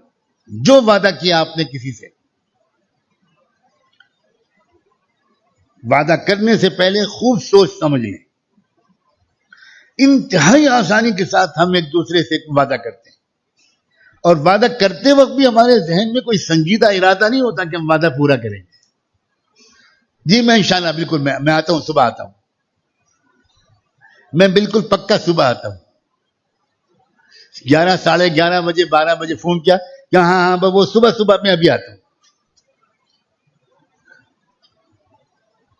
یہ نفاق کی علامت ہے. آپ ہنسیے مت, یہ منافق کی علامت ہے. یہ حضور نے فرمایا کہ منافق کی علامت ہے. جو نفاق کی علامتیں حضور نے گنائی ہیں اس میں کہیں یہ نہیں لکھا ہوا ہے کہ کرتا چھوٹا. اس میں فرمایا اذا وعد اخلف واذا خاصم فجر واذا حدث كذب. جب بھی وعدہ کرے گا وعدہ خلافی کرے گا. جب کسی سے اختلاف پیدا ہوگا تو اختلاف مہذب دائرے سے آگے بڑھ جائے گا. آج کل کا اختلاف مہذب دائرے سے آگے بڑھ رہا ہے کہ نہیں بڑھ رہا ہے؟ مسجدوں میں لڑائیاں ہو رہی, ایک مسلک کے لوگ لڑ رہے, ایک جماعت کے لوگ لڑ رہے. یہ سب اس بات کی علامت ہے کہ اصلی دینداری ہمارے اندر نہیں ہے. اس لیے میں آپ سب سے بہت محبت سے کہہ رہا ہوں, چھوڑیے دنیا کو, اپنی فکر کیجئے, ڈائری میں نوٹ کیجئے کہ یہ بھلائی میرے اندر ہے کہ نہیں.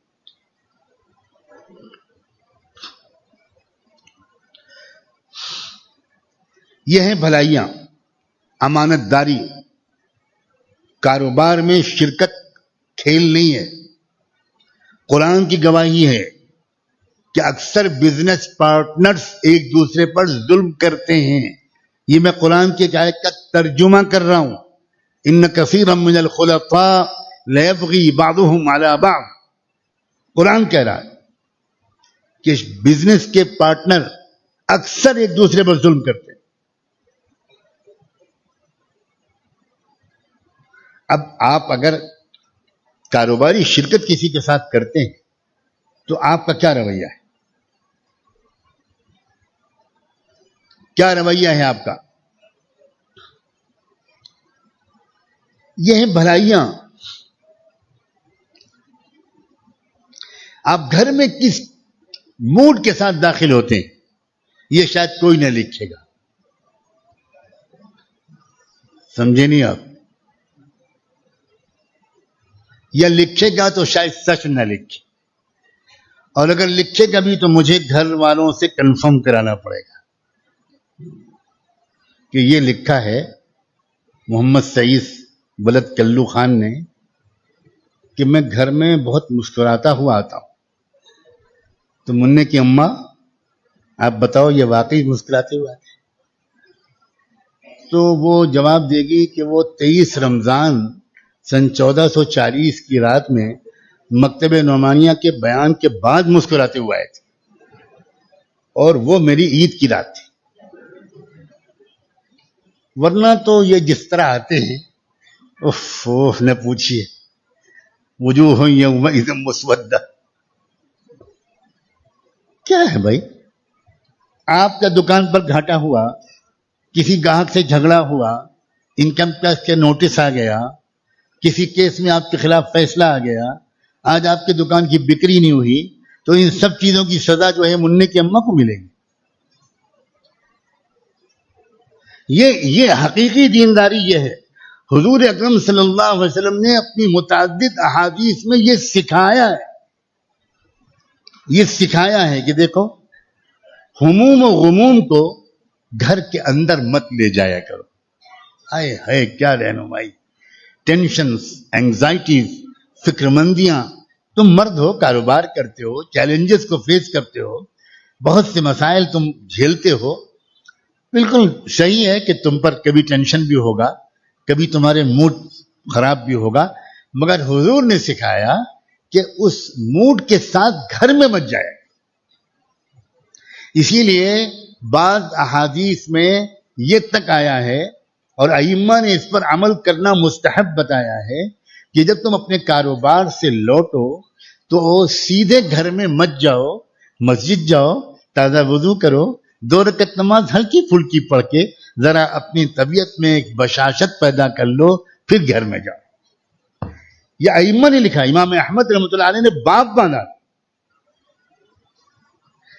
کس نے کہا؟ یہ آج کل کے مینجمنٹ کے گرو سکھا رہے ہیں یہ سب.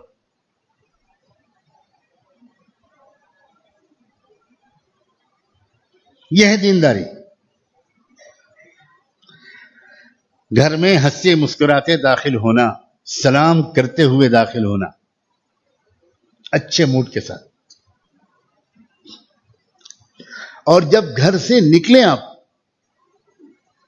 تو اب یہ عورت کی ذمہ داری ہے، گھر والی کی، کہ آپ کو دروازے تک آ کر مسکراتے ہوئے رخصت کرے. یہ سنت ہے، یہ ہے دینداری کہ وہ مسکراتے ہوئے دروازے تک آ کر رخصت کرے اور فی امان اللہ جیسا دعائیہ جملہ کہہ کر آپ کو رخصت کرے کہ بھائی اللہ آپ کی حفاظت میں رکھے، اپنی امان میں رکھے. آپ اب کتنی محبت ہوگی ان میاں بیوی میں کہ جس کی بیوی رخصت کرے گی اس مسکراتے چہرے اور دعا کے ساتھ، اور جس کا شوہر گھر میں داخل ہوگا سلام کر کے مسکراتا.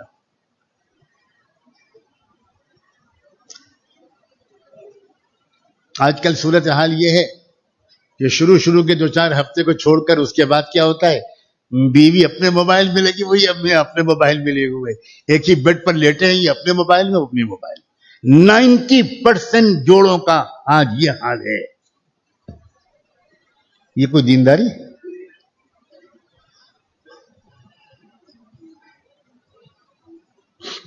کوئی موقع حضور نہیں چھوڑتے تھے اس بات کا کہ برابر میسج چل جاتا رہے گھر والوں کے پاس، محبت کا، مسکراہٹ کا.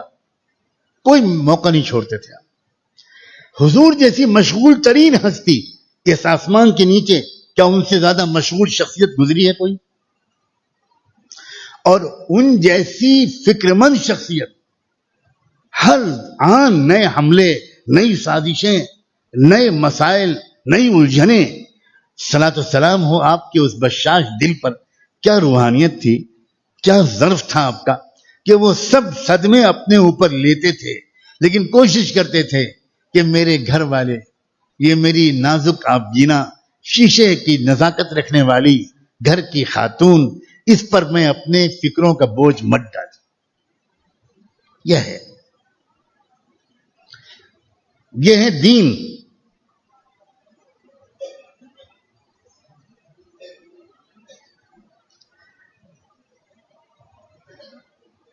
حضور صلی اللہ علیہ وسلم کا ایک معمول تھا کہ جب آپ کے گھر میں کوئی جانور ذبح ہوتا، کوئی ذبیحہ ہوتا، تو آپ گوشت کے حصے کرتے، خود حصے لگاتے. اپنے بیویوں کے ہاں، رشتہ داروں کے ہاں، اپنی بیٹی فاطمہ کے ہاں، اپنی بیٹی دوسری بیٹی کے ہاں، حضرت عثمان کے ہاں، دامادوں کے ہاں، ابو بکر، عمر، عثمان، علی، فلاں فلاں فلاں، فاطمہ، ان کے ہاں کے علاوہ ایک حصہ لگاتے کہ یہ مرحومہ میری بیوی خدیجہ کی سہیلیوں کے گھر پہنچا دو. سہیلیاں، فرینڈز.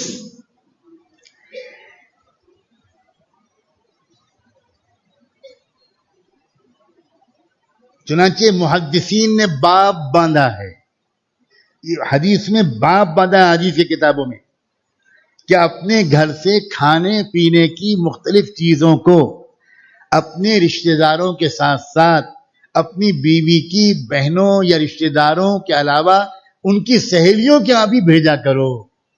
یہ کتنی عزت ہے عورت کی. لوگ کہتے ہیں اسلام میں عورت کی عزت نہیں. کیا اسٹیٹس ہے عورت کا, کیا مقام ہے عورت کا کہ بیوی کی سہیلیوں کو بھی یاد کیا جاتا ہے خوشی کے موقع پر. یہ ہے اسلام.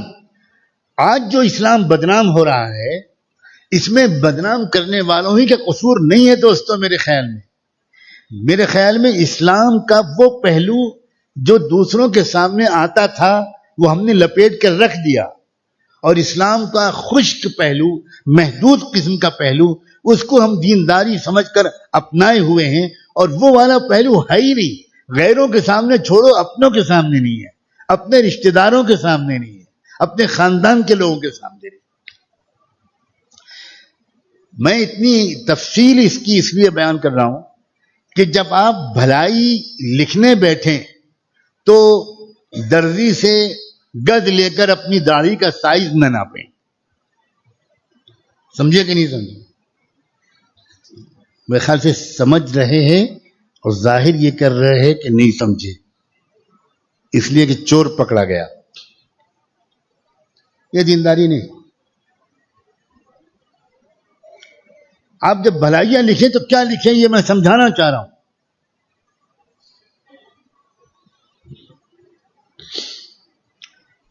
انتلقى اخاك بوجه طلق. کیا میں لوگوں سے ملتے ہوئے ایک مسکراتے چہرے خند پیشانی کے ساتھ ملتا ہوں؟ یہ تو انسان کو لوگوں سے پوچھنا پڑے گا, اس کو چہرہ اپنا تو نظر آتا نہیں. یہ نیکی میرے اندر ہے کہ نہیں؟ بعض لوگ ایسے ملتے ہیں کہ فوراً تعزیت کرنے کے دل چاہتا ہے.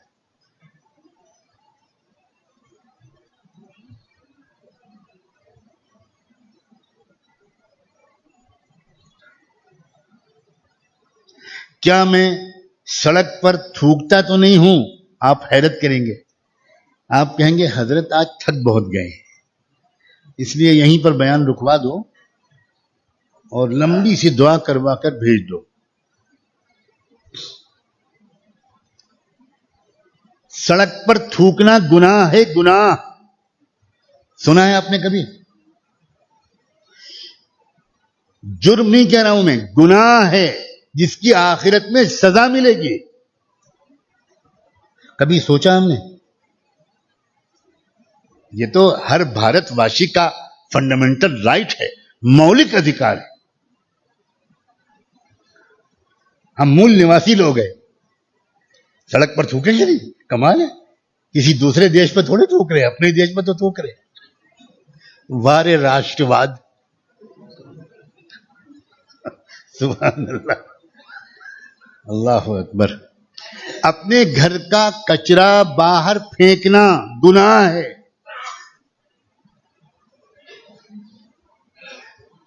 کبھی سنا ہے آپ نے؟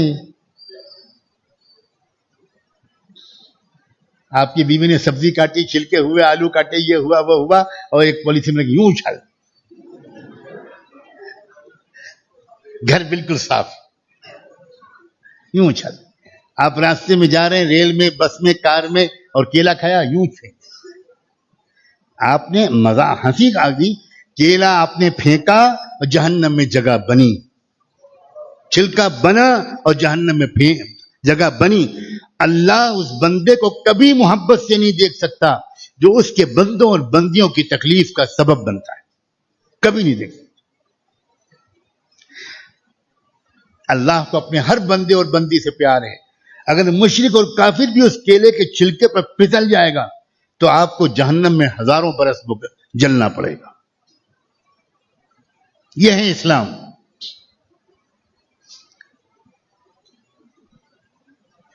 اور یہ اسلام کا وہ حصہ ہے کہ اس کو اور ان جیسی چیزوں کو اپنانے کے بعد دنیا میں عزت ملتی ہے. سمجھ رہے ہو؟ کوئی قوم ان آداب و اخلاق کو اپنا لے گی, اس کو دنیا میں عزت ملے گی. جو وعدہ پورا کریں گے, جو وقت کے پابند ہوں گے, جو ایماندار اور دیانتدار ہوں گے, جو بار بار ایک دوسرے سے ہنسی مذاق کر کے ایک دوسرے کو خوش کرتے رہیں گے, یہ سب اسلام سکھاتا ہے.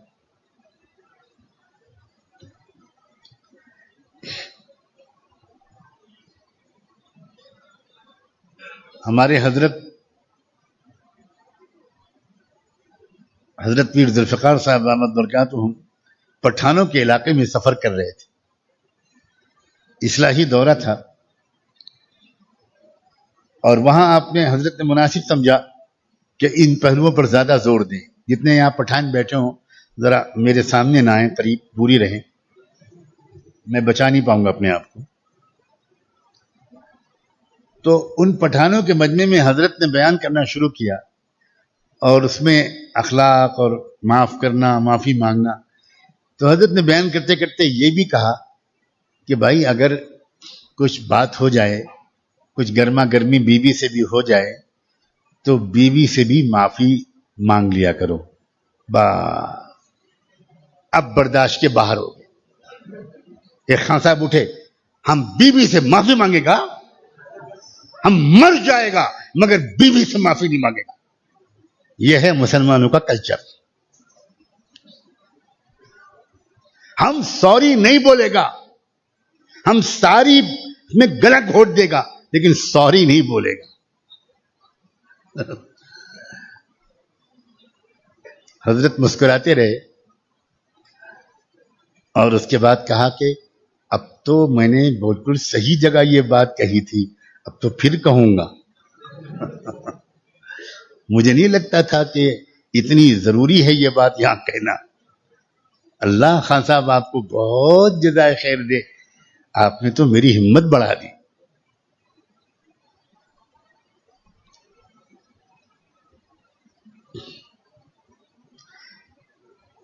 آج کل کسی لڑکی کا رشتہ کسی دیندار سے ہونے لگتا ہے تو لڑکی خوش ہوتی ہے؟ سچ بولو، نہیں بتاؤ، جواب دو. وہ ڈرتی ہے، وہ کہتی ہے نہیں، سہیلیوں سے کہلاتی ہے مولانا سے رشتہ مت کیجیے، یہ داڑھی والے چلے والے. کیا وہ معصوم لڑکی بدتمیز بدماش ہے؟ وہ فاسقہ فاجرہ؟ کیوں اس معصوم لڑکی کے ساتھ اتنی بدگمانی کرتے؟ جتنا قصور اس لڑکی کا ہے، اس نوجوان دوشیزہ کا ہے، میرے نزدیک اس سے زیادہ قصور اس تصور کا ہے جو دینداروں کے اخلاق کی وجہ سے پیدا ہے. وہ یہ سمجھتی ہے کہ یہ مجھے گھمانے کبھی لے ہی نہیں جائیں گے. اگر دیندار کے ساتھ میں پھنس گئی تو یہ مجھے کبھی نہیں گھمانے لے جائیں گے. یہ کھانے کے وقت میں بھی قبر حشر کی بات کریں گے. عید کے دن بھی انشاءاللہ پہلا سور پھونکا جائے گا تو یہ ہوگا، دوسرا سور پھونکا جائے گا تو یہ ہوگا، اس کی بات کریں گے. اور اتنے بڑے بڑے ناخن ہوں گے ملک الموت کے، یہ سہاگ رات میں سنائیں گے. وہ پناہ مانگتی ہے کہ میں پیر صاحب کے پاس نہیں جا رہی، میں دلہن بن کے اپنے دلہا کے پاس جانا چاہتی ہوں. میں مکتب نعمانیہ میں واز سننے نہیں جا رہی. 17-18 سال کی ہوئی ہوں، کب سے انتظار تھا کہ میری شادی ہوگی، دلہن بنوں گی اور اس کے بعد مزہ آئے گا. اب یہ پھنسا رہی ہیں اسے لوگ مولانا صاحب صلی اللہ.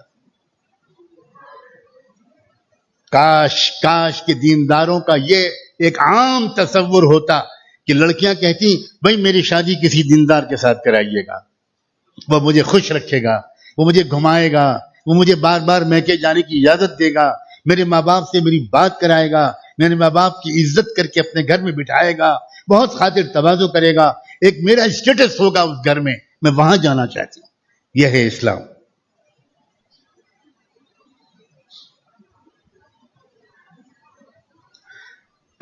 خود ہمارے حضرت نے سنایا. میں دوسرا واقعہ سناتا ہوں. فرمایا دبئی میں ایک حافظ صاحب وہاں ملازمت کرتے ہیں، ان کی بیوی نے حضرت کو خط لکھا کہ حضرت میں 9 سال سے مجھے اپنے وطن انڈیا جانے کی اجازت میرے شوہر نہیں دیتے. 9 سال ہو گئے. یہ ہر سال جاتے ہیں خود، لیکن مجھے نہیں جانے دیتے. حضرت نے ان حافظ صاحب سے پوچھا، حافظ صاحب کہنے لگے جب بھی بیوی کسی کی بھی میکے جاتی ہے تو وہاں سے نافرمان ہو کر جاتی ہے. حضرت فرمایا کتنی بیویوں کا تجربہ ہے جناب کو؟ آپ کا اپنی ماں کے بارے میں کیا خیال ہے؟ وہ بھی ایسی تھی.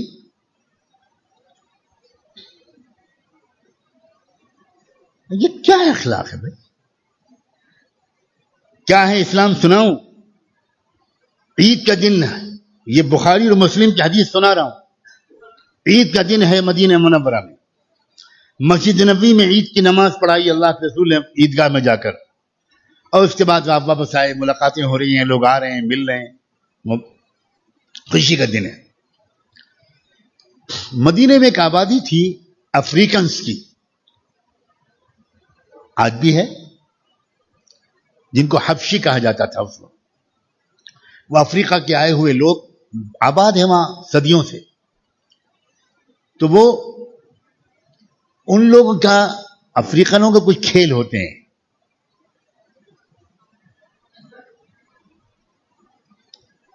تو ان افریقی لڑکوں نے، بچوں نے آ کر حضور سے درخواست کی، اجازت مانگی کہ ہم اپنا کھیل کا تماشا دکھائیں، آپ سب کو کھیل دکھائیں اپنا. فرمایا دکھاؤ. کہاں؟ سمجھے آپ؟ اسٹیڈیم میں، پارک میں؟ ابھی کوئی سوچ نہیں پایا ہوگا کہ کہاں کھیل دکھانے کی اجازت مانگی جا رہی ہے اور کہاں اجازت کھیل دکھانے کی دی جا رہی ہے. وہ جگہ تھی مسجد نبوی. فرمایا دکھاؤ بچوں، شاباش بچوں دکھاؤ. اب صحابہ دور کھڑے ہیں، دیکھ رہے ہیں تماشا. اب حضور کی بیوی حضرت عائشہ، اور بیویاں تو میچور تھیں، کافی عمر دراز تھیں، لیکن یہ حضرت عائشہ تو کم عمر تھی. اب انہیں شوق ہوا اندر سے، جب آواز آئی کہ میں بھی دیکھوں. تو حضور اکرم صلی اللہ علیہ وسلم اپنے حجرے کے دروازے پر پردے کے پیچھے اس طرح کھڑے ہو گئے. حضرت عائشہ کو آپ نے اپنے اس طرح لے لیا کہ ان کا چہرہ کندھے پر رکھ لیا، اور سامنے ایسی دروازہ کھڑکی کھولی کہ حضرت عائشہ پورا کھیل دیکھتی رہے اور حضور کھڑے رہے. حضرت عائشہ کہتی ہیں میں دیکھتی رہی، حضور کھڑے رہے، میں دیکھتی رہی، حضور کھڑے رہے، میں دیکھتی رہی، حضور کھڑے رہے. ایک بار بھی حضور نے نہیں کہا کہ بس عائشہ بہت ہو گیا، میں تھک گیا. جب میں ہی نے کہا کہ بس میں دیکھ چکی، تب حضور نے کہا ٹھیک ہے اب اتر جاؤ. بیوی کو، اپنی بیوی کو مسجد نبوی میں ہوتا ہوا کھیل دکھا رہے ہیں رحمت دو عالم محمد الرسول اللہ. مجھے یقین ہے کہ آپ کو کوئی امید نہیں ہوگی کہ اعتکاف میں یہ بیان سننے کو ملے گا، لیکن میں ضرورت سمجھ کر یہ باتیں کر رہا ہوں. میں بہت شدت سے اس آگ میں تپ رہا ہوں، جل رہا ہوں کہ دین کو جتنا نقصان ہم جھوٹے دینداروں سے پہنچ رہا ہے اتنا کسی سے نہیں پہنچ رہا.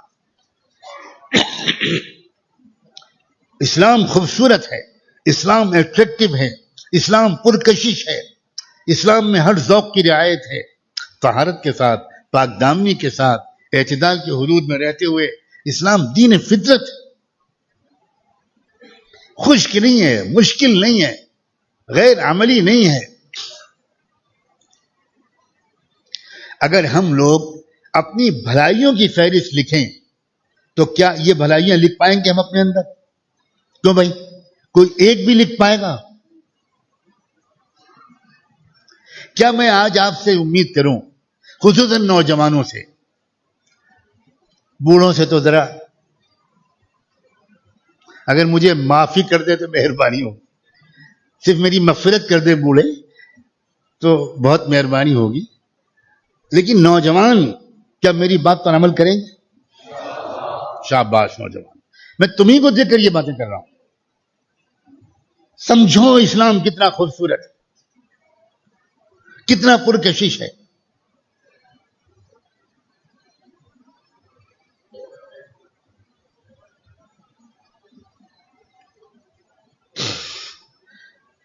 ایک بار حضرت عائشہ کسی بات پر روٹھ گئی.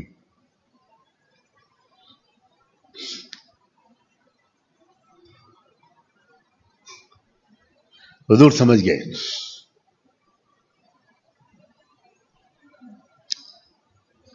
اب وہ سوچ رہے ہیں کہ حضور بولے, حضور سوچ رہے ہیں کہ یہ بولے. یہ ہوتا ہے گھروں میں, آپ کے گھروں میں نہیں ہوتا؟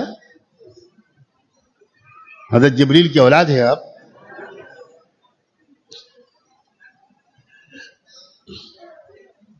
اب اس میں بڑا مزہ آتا ہے میاں بیوی کے روٹھنے میں اور منانے میں. منانے کا کام اکثر شوہر کو کرنا پڑتا ہے. شوہروں اپنے قسمت پر ناز کرو. روٹھنے کا وزارت بیوی کے پاس ہوتا ہے, یہ منسٹری عورت کے پاس ہے. تو روٹ گئی حضرت عائشہ. اب تھوڑی دیر کے بعد پھر کچھ ہوا, بات چیت شروع ہوئی کسی طرح, وہ میں نہیں بتاؤں گا.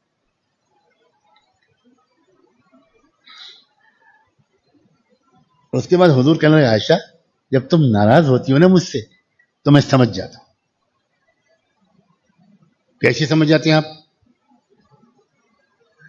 حضور بولے تم جب موڈ تمہارا ٹھیک نہیں ہوتا تو تم اس وقت کوئی بات اگر کہتی ہو تو کہتی ہو ورب ابراہیم, ابراہیم کے رب کی قسم, میرا نام نہیں لیتی. اور جب تم خوش ہوتی ہو, نارمل ہوتی ہو, تو کہتی ہو ورب محمد, محمد کے رب کی قسم. حضرت عائشہ کلا کے ہنس پڑی اور کہنے لگی میرے ماں باپ آپ پر قربان ہوں اللہ کے رسول, میں دل سے ناراض نہیں ہوتی, میں کبھی آپ سے دل سے ناراض نہیں. یہ ہے زندگی, پرکشش زندگی. اس زندگی کے ساتھ جب شوہر اور بیوی ساتھ میں سوتے ہیں تو تہجد کی نماز میں بشاشت کے ساتھ ان کی آنکھ کھلتی ہے, فریش ہوتے ہیں, تر و تازہ ہوتے ہیں. تو بھلائیوں کو لکھو اور بھلائیوں کی فہرست میں اس قسم کی بھلائیوں کو بھی ڈھونڈو.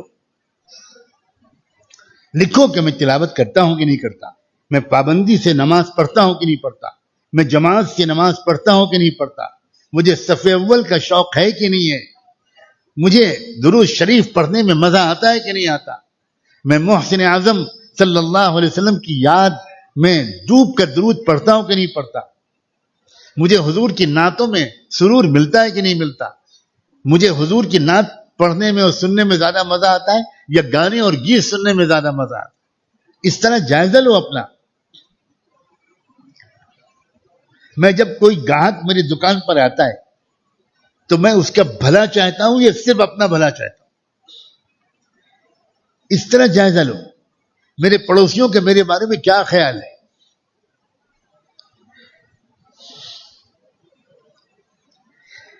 مجھے نہیں معلوم آپ لوگوں کو اس طرح کی باتیں میری اچھی لگ رہی ہیں کہ نہیں لگ رہی, بتاؤ کیوں بھائی؟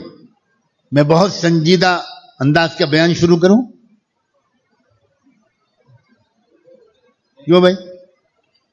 یہ جمہوریت کا زمانہ ہے, میں ووٹ مانگ رہا ہوں آپ سے, کیا رائے ہے آپ یہاں رونے کے لیے آئے تھے, میں آپ کو ہنسا رہا ہوں, غلط کر رہا ہوں نا؟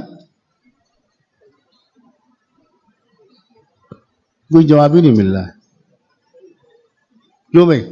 بولو, میں آگے نہیں بڑھوں گا. دل لگ رہا ہے, سمجھ میں آ رہی ہے بات؟ اللہ کی قسم میں آپ کو روتا ہوا نہیں دیکھنا چاہتا. رلانے والے دشمن بہت ہیں. میرا دل چاہتا ہے کہ آپ یہاں سے لے کر آخرت تک ہمیشہ ہنستے مسکراتے رہیں. اللہ آپ سب کو ہنستا مسکراتا رکھے, شگفتہ رکھے, کھلا ہوا رکھے. گھر میں جائیں تو خوش, باہر آئیں تو خوش. ہمیں رونا تنہائیوں میں اللہ کے سامنے, رات کے اندھیروں میں رونا ہے, چھپ کر رونا ہے, اور دنیا کے سامنے ہنسنا مسکرانا ہے. یہ امت ایک نرالی امت بنائی تھی محمد رسول اللہ نے. پوری دنیا میں کوئی قوم ایسی نہیں تھی جو اتنی ہنستی مسکراتی رہتی ہو جتنے صحابہ.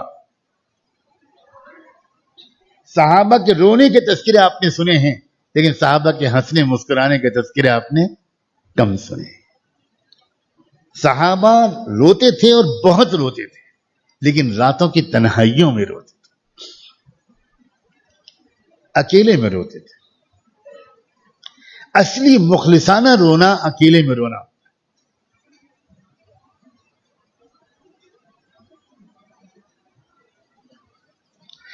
بسام بالنہار بکا باللیل. صحابہ کرام کے تعارف میں یہ الفاظ آئے ہیں کہ دن میں مسکراتے تھے، راتوں کو روتے تھے. اس امید پر کہ آپ سب کے ذہن میں ایک بات بیٹھ جائے کہ اسلام آسان ہے. کیونکہ میرا تجربہ، مشاہدہ، احساس یہ کہتا ہے کہ ہمارے اکثر نوجوانوں کے ذہن میں یہ ہے کہ بھئی اسلام ہے تو صحیح مگر مشکل بہت ہے. کیوں بھئی یہ ہے نہیں، ہے کہ نہیں خیال؟ مشکل بہت ہے. اس زمانے میں ہم نوجوان کہاں عمل کر سکتے ہیں؟ اسے مشکل بنا کر ہم نے پیش کیا ہے. اور کچھ چیزیں وہ ہیں جو ماحول کی وجہ سے مشکل نظر آتی.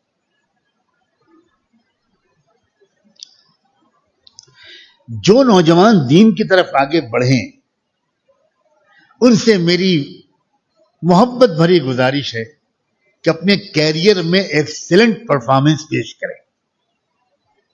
اپنے ایجوکیشن میں، اپنے پروفیشن میں، اپنے پیشے میں ایکسیلنٹ رہیں، آگے رہیں، نمبر 1 رہیں.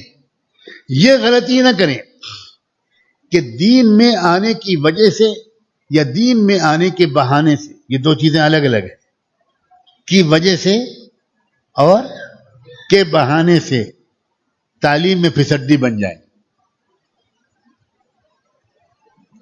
اگر انجینئر ہیں تو پھسڈی انجینئر، اگر اور کچھ پڑھائی پڑھ رہے ہیں تو اس میں بھی بہت پیچھے. یہ مت کرنا، یہ بہت ہو رہا ہے. اور اس کی وجہ سے ایسا لگتا ہے کہ دینی حلقے دنیا میں ناکام لوگوں کا شیلٹر ہاؤس ہے.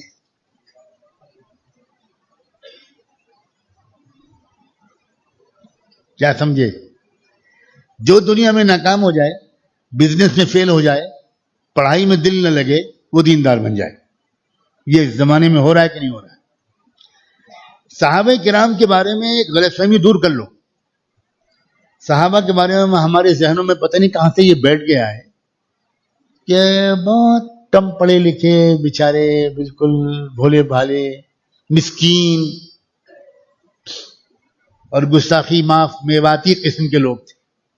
بیچارے بالکل گاؤں دیہات کے اجٹ گنوار قسم کے لوگ تھے. یہ ہے کہ نہیں تصور صحابہ کے بارے میں؟ اس سے بڑھ کر اس آسمان کے نیچے کوئی جھوٹ نہیں بولا گیا. حضرت صدیق اکبر پہلا ایمان لانے، حضرت خدیجہ پہلے ایمان لانے والی شخص، پورے شرق اوسط میں سب سے بڑی ملٹی نیشنل بزنس ویمن تھی. کئی ملکوں میں ملا کر ان سے بڑی تاجر خاتون، بین الاقوامی تجارت کرنے والی خاتون تھی حضرت خدیجہ، جو سب سے پہلے ایمان لائیں. نیکسٹ حضرت صدیق اکبر. حضرت صدیق اکبر قریش میں highest judicial officer, chief justice تھے. چیف جسٹس تھے وہ. اور حضرت عمر بھی چیف جسٹس تھے. وہاں جوڈیشری جو تھی، عدالت، اس کے 2 حصے الگ الگ تھے. ایک سول کیسز کو دیکھتے تھے، ایک کرمنل کیسز کو دیکھتے تھے. تو حضرت عمر کرمنل کیسز کو دیکھتے تھے، حضرت صدیق اکبر سول جوڈیشری کے چیف جسٹس تھے. چوٹی کے انٹلیکچوئل لوگ تھے یہ. حضرت عثمان، ان کے بارے میں تو زیادہ مشہور ہے، بتانے کی ضرورت ہی نہیں. بلینائر تھے، بلینائر، ملینائر نہیں، بلینائر. ارب پتی تھے، ارب پتی. ان کا جب قافلہ سامان تجارت لے کر آتا تھا مختلف ملکوں کی منڈیوں سے، ملٹی نیشنل بزنس مین تھے، تو مختلف ملکوں سے مال اکٹھا ہو کر آتا تھا اور یہاں مکے کی اور مدینے کی، حجاز کی منڈیوں میں وہ بکتا تھا. تو جیسے آج آپ کنٹینر سمجھ لو، اس زمانے کا اونٹ آج کا کنٹینر. تو اس قافلے کا آخری کنٹینر جس وقت عراق کے شہر بصرہ میں ہوتا تھا، اس وقت اسی قافلے کا پہلا کنٹینر مدینے میں داخل ہو رہا ہوتا تھا. اتنے بڑے بزنس مین. یہ کیا سوچا ہے لوگوں نے کہ صحابہ بیچارے اول جلول قسم کے لوگ تھے.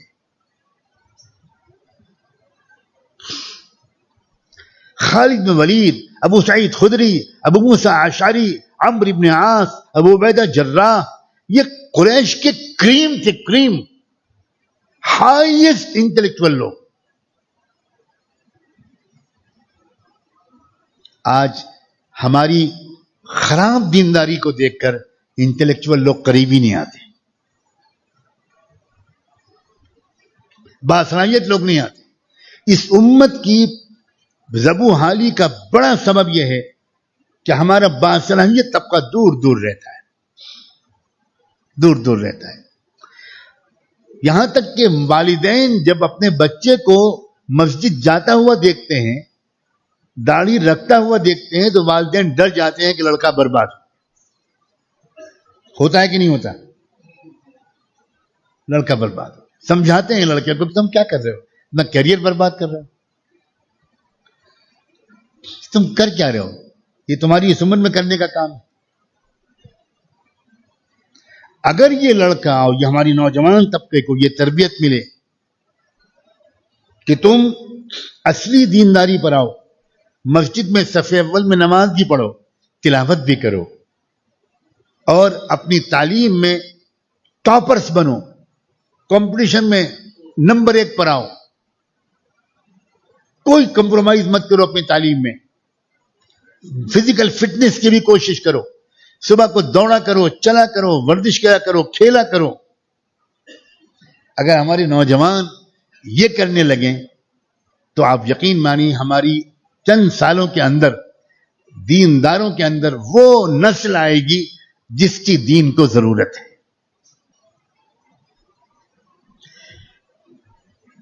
بہت کھل کر میں نے آج باتیں کی ہیں، پتہ نہیں اگر آپ پسند کریں گے تو میں اور بھی کروں گا. امید تو یہی ہے آپ کے چہروں سے کہ آپ کو اپنائیت محسوس ہو رہی ہے، اجنبیت محسوس نہیں ہو رہی. آپ کو لگ رہا ہے کہ یہ بہت ضروری باتیں تھیں جو ہمارے سامنے آنی چاہیے تھی، لیکن اس کو بھول نہ جائیں. آپ اس کو بھول نہ جائیں اور نوٹ کیے بغیر، بار بار اس کو وزٹ کیے بغیر، بار بار اس کو دیکھے بغیر آپ یقیناً بھول جائیں. اب میں وہیں پر آ کر بات کو مکمل کروں گا جہاں سے شروع کی ہے. یہ ساری باتیں اس تسلسل میں نکلیں کہ ہم کو اپنی ڈائریوں میں لکھنا ہے کہ فلاں بھلائی ہمارے اندر ہے، چستی ہے ہمارے اندر، سستی اور کاہلی تو نہیں ہے، بلند ہمتی ہمارے اندر ہے، پست ہمتی تو نہیں ہے. اپنے ماں باپ کی خدمت، فزیکل خدمت بھی میں کرتا ہوں کہ نہیں کرتا، اپنی امی کے پیر دباتا ہوں کہ نہیں دباتا، اپنی امی کے سر دباتا ہوں کہ نہیں دباتا، اپنی امی کے سر میں اپنے ہاتھ سے تیل لگاتا ہوں کہ نہیں لگاتا، میں سونے سے جانے سے پہلے اپنی امی کی پیشانی اور تلووں کو چومتا ہوں کہ نہیں چومتا. یہ ہے وہ بھلائیاں کہ ماں کے دل سے جو دعا نکل جائے گی نا تو تم کو دنیا اور دین دونوں کا امام بنا دے. یہ ہے بھلائیاں. آپ میں اور آپ کی بیوی میں یہ لڑائی اور جھگڑا ہونا چاہیے کہ رات کو سوتے وقت امی کے کمرے میں دودھ کا کپ لے کر میں جاؤں گا، آپ کی بیوی کہے کہ نہیں میں جاؤں گی. آپ دونوں میں جھگڑا ہو اور پھر بعد میں کمپرومائز ہو کہ اچھا ایک دن میں ایک دن تم. یہ ہے مسلم گھرانہ. اور اگر خدا نہ خواستہ اب آگے کہوں آپ کی بیوی کہے میری ذمہ داری نہیں ہے، آپ کی خدمت زیادہ سے زیادہ میں کروں گی، میں بیشتی زیور میں بڑھ چکی ہوں، ساس سسر کی خدمت میری ذمہ داری نہیں، آپ لے کے جائیں. ماشاءاللہ پورے بیشتی زیور کا صرف 1.5 جملہ یاد ہے، نہ تہجد کا باب یاد ہے، نہ خدمت یاد ہے، کچھ نہیں یاد، بس یہ ڈیڑھ جملہ یاد. جیسے ہم مولویوں کو 2 حدیثیں یاد ہیں، النکاح مینس، دیکھو دیکھو سب نے کتنی پکی یاد.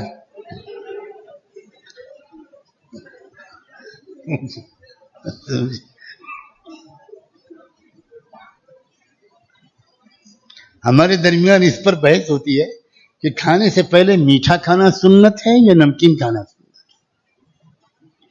ایسا لگتا ہے کہ اللہ کے رسول کے سامنے تو بہت ڈشیں ہوتی تھی، چوائس ہوتا تھا، زردہ پہلے کھائیں کہ مظافر پہلے کھائیں، بریانی پہلے کھائیں کہ مرغا پہلے کھائیں. کیا ہے، حلیہ بگاڑ دیا ہم نے، حلیہ بگاڑ دیا.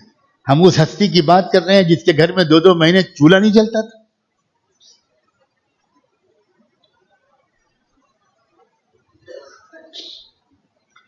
اور ہم نے دین کا حلیہ بگاڑ دیا اپنی عیاشیوں کی وجہ سے، اپنے ذائقوں اور چوچلوں کی وجہ سے. نہیں بھائی، یہ زیادتی اسلام پر مت کرو، اور یہ زیادتی اپنی ذات پر بھی مت کرو. آؤ واپس آئیں اصلی اسلام کی طرف، اصلی اسلام کی طرف آؤ واپس آئیں، پورے دین کی طرف. ادخلوا فی السلم کافۃ، پورے دین کی طرف واپس آؤ. یہ جو دینداری میں بیان کر رہا ہوں، کرنے کی کوشش کر رہا ہوں، یہ نفاق کا بہترین علاج. سمجھے؟ کوئی صوفی نفاق کا یہ علاج شاید ہی بتائے. کیونکہ جب آپ گھر میں ہنستے مسکراتے جاؤ گے تو باہر آپ کی دینداری کا چرچا نہیں ہوگا. آپ جب جھوٹے خواب سناؤ گے تب دینداری کا چرچا ہوگا. آج کل لوگ ایک جمعرات میں بیعت ہوتے ہیں، اگلی جمعرات میں خواب سناتے ہیں، اور اکثر وہ خواب پیٹ کی خرابی کی وجہ سے ہوتے ہیں، جس کے بارے میں کہا جاتا ہے جوارش جالینوس، صبح شام کھانے سے بعد کھا لیا کرو. ہمدرد کی نہ ملے تو طبیہ کالج کی کھا لو، انشاءاللہ خواب بند ہو جائیں گے. یہ دینداری نہیں ہے بھائی. جو اچھے خواب دیکھتا ہے وہ کبھی سناتا نہیں، اور جو سناتا ہے وہ اکثر جھوٹا ہوتا ہے، چھپا کے رکھتا ہے. ان خوابوں کو چھپا کے رکھتا ہے، چپ کے اللہ سے کہتا ہے کہ اللہ ان خوابوں کی کو حقیقت بنا دیجئے، ابھی تو یہ صرف خواب ہیں، ان کو حقیقت بنا دیجئے. لا تقصص رؤیاک علی اخوتک فیکیدوا لک کیدا. خواب ہر ایک کو نہیں سنائے جاتے. اس لیے بھائی عزیزو، نوجوانوں، اور یہ آواز نہ جانے کہاں کہاں پہنچ رہی ہے، اور مجھے ہماری یہ نوجوان ٹیم فیڈ بیک دیتی ہے کہ ہزار لوگ دنیا کے مختلف ملکوں میں اس بیان کو سنتے ہیں. اور اللہ کا یہ بھی کرم ہے کہ ان میں ہزاروں میں، بلکہ اور بڑی تعداد ہو سکتا ہے کہ 1 لاکھ سے اوپر ہو، وہ نوجوان ہوتے ہیں. پوری دنیا میں، آسٹریلیا سے لے کر امریکہ تک، انڈونیشیا سے لے کر مراکش تک، نوجوان لڑکے اور لڑکیاں اس عاجز سے یہ گمان رکھتے ہیں کہ آپ نے ہمارے دلوں میں امیدوں کا چراغ روشن کر دیا. ہم تو بڑے مایوس تھے، ہم سمجھ رہے تھے ہم کہاں دیندار بن سکتے. اور میں کہتا ہوں نوجوانوں سے، دیندار تم سب اللہ کے ولی بن سکتے ہو، اور 1 ہفتے کے اندر ولی بن سکتے ہو. ولی کسے کہتے ہیں بھائی؟ الا ان اولیاء اللہ لا خوف علیہم ولا هم يحزنون الذین آمنوا وكانوا يتقون. ایمان اور تقوی، ایک یقین کہ کامل یقین ہے مجھے ہر اس بات پر جو میرے اللہ نے اپنی کتاب میں کہی اور میرے آقا نے اپنی زبان سے فرمائی. کامل یقین ہے، بس وہی برحق ہے. یہ ہو گیا ایمان. وَكَانُوا يَتَّقُونَ، آمنوا وَكَانُوا يَتَّقُونَ. بس اس ایمان کے مطابق سنبھل کر زندگی گزارنا، اس کو تقوی کہتے ہیں. سنبھل کے، بس اسی کو تقوی کہتے ہیں. کچھ غلطی ہو جائے معافی مانگ لو. وہ کریم رب ہے، وہ معافی مانگنے والوں کے انتظار میں بیٹھا ہے. معاف کرنے کے لیے تیار بیٹھا ہے. اور یہ مہینہ اور یہ عشرہ یہ تو ایسا ہے کہ بار بار وہ آسمان دنیا سے نیچے اترتا ہے، آسمان دنیا پر آتا ہے، اور پوری رات رمضان میں ہر رات یہ انتظار کرتا ہے اور صدا لگاتا ہے، پکار لگاتا ہے کوئی معافی مانگنے والا جس کو میں معاف کروں؟ ہے کوئی راستہ بدلنے والا جس کو راستہ بدلنے میں اس کو سہارا دوں؟ حل من تائب فاتوب علیہ، یہ اس کا مفہوم بیان کر رہا ہوں. حل من سائل فاعطیہ، کوئی ضرورت اپنی مانگے اور میں وہ ضرورت پوری کروں. حل من مستغفر فاغفر لہ، ہے کوئی معافی مانگنے والا جس کو میں معاف کروں؟ آئیے اس کے جواب میں اللہ سے کہیں ہم سب حاضر ہیں، ہم معافی مانگنے کے لیے آئے ہیں اور ایک نئی زندگی شروع کرنے کا ارادہ کریں.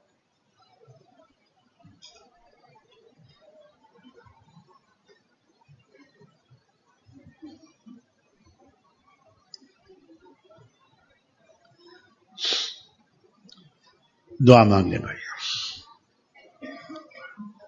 سبحان اللہ وبحمدہ، سبحانک اللہم وبحمدک، نشہد ان لا الہ الا انت، نستغفرک ونتوب الیک، نستغفرک ونتوب الیک، نستغفرک ونتوب الیک. اللہم صل علی سیدنا محمد وعلی آل سیدنا محمد وبارک وسلم. اے اللہ، اللہ آپ رحمان و رحیم ہیں، آپ غفار و ستار ہیں، آپ حنان و منان ہیں، آپ غفور الرحیم ہیں، آپ ودود کریم ہیں. اور اللہ ہم خطا کار و گنہگار ہیں، سیاہ کار ہیں، بہت غلطیاں کر کے آئے ہیں، بہت گناہ کر کے آئے ہیں. اللہ ہم تو اسلام کو سمجھے ہی نہیں تھے، ہم اسلام سے بدگمان تھے، ہم ڈرے ہوئے تھے کہ ہم آپ کے دین پر عمل نہیں کر پائیں گے. اللہ ہماری جہالت کو دور فرما دے، ہماری غلط فہمیوں کو دور فرما دے. اللہ ہمیں قریب کر لیجیے، اللہ ہمیں قریب کر لیجیے. اللہ، ایک نوجوان نے آپ کے محبوب سے کہا تھا کہ میں جوان ہوں مگر غریب ہوں، شادی نہیں کر سکتا اور جوانی کے جذبات میرے اوپر بہت چھائے ہوئے ہیں، اس لیے اللہ کے رسول آپ تو مجھے بدکاری کی اجازت دے دیجئے. صلاۃ والسلام ہو آپ کے محبوب رسول پر کہ انہوں نے اس نوجوان کو ڈانٹا نہیں تھا بلکہ کہا تھا ادنو منی، بیٹا ذرا مجھ سے قریب تو آؤ، بیٹا ذرا مجھ سے قریب تو آؤ. اور جب وہ قریب بلایا آپ نے اس کو تو آپ نے اس سے پوچھا کہ تم جس کام کی اجازت چاہ رہے ہو مجھ سے، جو جس لڑکی یا عورت کے ساتھ کرو گے وہ کسی کی بہن ہوگی تو کیا اس کا بھائی برداشت کرے گا؟ کسی کی ماں ہوگی کیا اس کا بیٹا برداشت کرے گا؟ اس طرح کے 2-3 سوالات کیے تھے. تو اس نوجوان نے کہا اللہ کے رسول بالکل برداشت نہیں کروں گا، میں اگر میری ماں، میری بیٹی، میری بہن کے ساتھ کوئی کرے گا میں بالکل برداشت نہیں کروں گا. تو پھر کوئی کیسے برداشت کرے گا؟ تم جس کے ساتھ کرو گے اس کا بھائی بیٹا کیسے برداشت کرے گا؟ تب اس نوجوان نے کہا تھا سمجھ میں تو آ گئی بات، اب آپ دعا بھی کر دیجئے کہ میرے دل سے یہ خیال نکل جائے. صلاۃ والسلام ہو اللہ کے رسول پر. انہوں نے شفقت بھرا ہاتھ اس کے سینے پر رکھا اور رکھ کر دعا مانگی، اور ابھی ہاتھ اٹھا نہیں تھا کہ وہ نوجوان کہنے لگا جس رب نے آپ کو حق کے ساتھ بھیجا ہے میرے آقا، میں اس رب کی قسم کھا کے کہتا ہوں اب میرے دل میں گھن آ گئی ہے اس گناہ سے، میں اس کے بارے میں کبھی سوچوں گا بھی نہیں. اے اللہ، ایک گناہ کی اجازت مانگنے والے نوجوان کو دنیا کا سب سے پاکیزہ انسان اپنے سے قریب بلا رہا ہے. اللہ ہم کو بھی تو اپنے نوجوانوں کو قریب بلانے کا طریقہ سکھا دیجیے. اللہ یہ نوجوان امت کے مستقبل ہیں، اللہ یہ ہماری عزت و آبرو ہیں، اللہ یہ ہمارے جگر کے ٹکڑے ہیں. دشمن ان کے پیچھے پڑا ہوا ہے، دشمن ہی کافی ہے ان کا دل دکھانے کے لیے. اللہ ہمارے نوجوانوں کو جیلوں میں ٹھوسا جا رہا ہے، ہمارے نوجوانوں کو سڑک پر گر گر کر مارا جا رہا ہے. اللہ ہمارے نوجوانوں کو رلانے والے بہت ہیں، ہمارے نوجوانوں کو ہنسانے والے بہت کم ہیں. اے رب کریم ان نوجوانوں کو تقدس عطا فرما، پاک دامی عطا فرما، تقوی، طہارت، عفت اور پاک دامی عطا فرما. ان کو اپنا رسول کا عاشق بنا دیجئے، اپنے رسول کا شیدائی بنا دیجئے. اے اللہ ان کو دنیا میں ہر خیر کے مرکز کا پاسبان بنا دیجئے، محافظ بنا دیجئے، ان کو دن دونی رات چوگنی ترقی عطا فرما، معاشی اعتبار سے بھی ان کو خوشحال بنا، اللہ اخلاقی اعتبار سے بھی ان کو بلند بنا، پاکیزہ بنا، ان کو بہادر بنا، ان کو حوصلہ مند بنا، ان کو ترقی پسند بنا، ان کو امن پسند بنا، امن و انصاف کے قیام کرنے والی فوج کا سپاہی بنا۔ اللہ اپنے اس ملک کے پورے معاشرے کی مجموعی ترقی کی کوشش کرنے والا کارکن بنا۔ اللہ ہم سب کی ترقی چاہتے ہیں، اللہ ہم سب کی ترقی چاہتے ہیں۔ ہم اس نبی کے امتی ہیں جس نے بدترین دشمن سے بھی بدلہ نہیں لیا۔ اللہ ہم کو بھی ایسا ہی ظرف عطا فرما۔ اے رب کریم، اے اللہ اس اعتکاف کو قبول فرما۔ اللہ اس عشرے میں یہاں آنے والوں کو قبول فرما۔ اللہ اس مجلس کو قبول فرما، 24 گھنٹے کے اعمال کو قبول فرما، 24 گھنٹے کے اعمال کو قبول فرما۔ اللہ اس مسجد کو قبول فرما، اس مکتب کو قبول فرما، اللہ اس کی تعمیر میں حصہ لینے والوں کو قبول فرما۔ اللہ جس بندے صالح کی طرف یہ منسوب ہے، اللہ اس کو اپنے قرب کا اعلیٰ مقام عطا فرما، اس کی اولادوں اور نسلوں میں قیامت تک توحید سنت اور ولایت کا مقام جاری رکھ۔ اے رب کریم، اس کے منتسبین، اس کے خدام، اس کے وفادار ساتھی، اللہ ان سب کو اپنا ولی بنا دیجئے، اللہ اپنا ولی بنا دیجئے۔ اے رب کریم، ہمارے دلوں میں آپس میں کینہ نکال دیجئے، دوری نکال دیجئے، شکوے شکایت اور بغض کو نکال دیجئے، بدگمانی کو نکال دیجئے۔ اے اللہ ایک بار اس مجمع کو دیکھ لیجئے، ایک بار دیکھ لیجئے، رحمت کی نظر سے دیکھ لیجئے، اللہ اپنائیت کی نظر سے دیکھ لیجئے۔ اللہ تیری ایک نگاہ کی بات ہے، میری زندگی کا سوال ہے، تیری ایک نگاہ کی بات ہے، میری زندگی کا سوال ہے، تیری ایک نگاہ کی بات ہے، میری زندگی کا سوال ہے۔ مجھے اپنی پستی کی شرم ہے، تیری رفعتوں کا خیال ہے، میں اپنے دل کو کیا کروں، اسے پھر بھی شوق وصال ہے۔ اللہ کیا ہم آج آپ سے مانگ سکتے ہیں کہ ہم کو صالح بنا، ہم کو اپنا دوست بنا؟ اللہ اس دعا پر ناراض نہ ہوئیے گا، اللہ آپ کو حق ہے اس دعا پر ناراض ہونے کا۔ اللہ آپ کہہ سکتے ہیں کیا مانگ رہے ہو، ذرا اپنی اوقات تو دیکھو۔ اے رب کریم، اللہ مگر ایسا لگتا ہے آپ اس وقت خاص رحمت کے کیفیت میں ہیں۔ اے رب کریم، اے اللہ ہمیں صحت اور عافیت بھی نصیب فرما، تقوی و طہارت نصیب فرما، عفت و پاک دامنی نصیب فرما، مخلوق کی محتاجی سے بچائے رکھیے، اللہ بیماریوں سے ظاہری اور باطنی، جسمانی اور روحانی تمام بیماریوں سے بعافیت اے اللہ جلد از جلد شفا نصیب فرما۔ اے رب کریم، گھریلو پریشانیوں کو دور فرما۔ اے اللہ بہت سے آپ کے بندے مختلف لائن کی پریشانیوں میں ہیں، کسی کی بیوی بیمار، کسی کے والدین میں سے کوئی بیمار، کسی کے بچوں میں سے کوئی بیمار، کوئی غربت کا شکار کہ مہینے کے آخر میں گھر کا خرچہ نہیں چل پاتا۔ اے رب کریم، ہمارے مدرسوں اور مکتبوں کے کتنے استاد ایسے ہیں اللہ جو بہت غربت کی زندگی گزارتے ہیں، اللہ گھر کے مہینے کے آخر میں اللہ ان کو اپنی سفید پوشی کا جاری رکھنا مشکل ہو جاتا ہے۔ اے رب کریم، اے اللہ ان کو حوصلہ بھی عطا فرما، زندگی میں برکت نصیب فرما، عمر میں برکت نصیب فرما، علم و عمل میں برکت نصیب فرما، صحت جان مال اور اولاد میں برکت نصیب فرما۔ اے رب کریم، اے اللہ دین کے سارے کاموں کو اختلاف و انتشار کے فتنے سے محفوظ فرما، اختلاف و انتشار کے فتنوں سے محفوظ فرما۔ اے اللہ امت میں اللہ اجتماعیت نصیب فرما، اتحاد فکر اور اجتماع قلوب نصیب فرما۔ اے رب کریم، اے اللہ جو مانگا ہے وہ بھی عطا فرما، جو نہیں مانگ سکے مانگنا چاہیے تھا اللہ وہ بھی عطا فرما دیجئے۔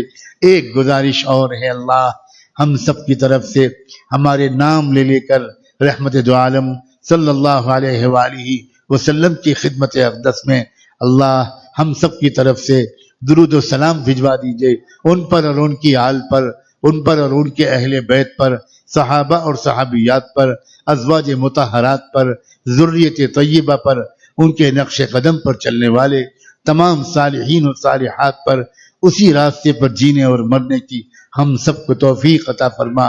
وصلی اللہ تعالی علی خیر خلقہ سیدنا محمد وعلی آلہ وصحبہ اجمعین برحمتک یا ارحم الراحمین.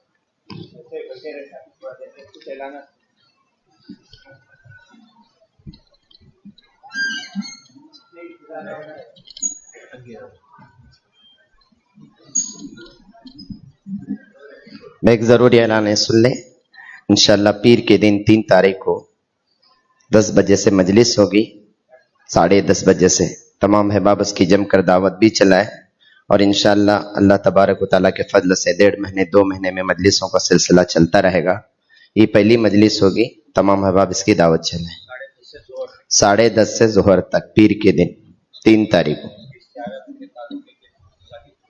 اس کے اشتہار وغیرہ بنانے کے لیے تمام تحصیل، تمام تعلقے کے احباب اس کی فکر کریں. جن علماء کے نام عصر کی نماز کے بعد علماء اور حفاظ کے نام لکھے گئے ہیں وہ حجرے میں چلے جائیں جہاں پہ پردہ بندھا ہوا ہے. جن کے نام لکھے ہوئے ہیں وہی جائیں.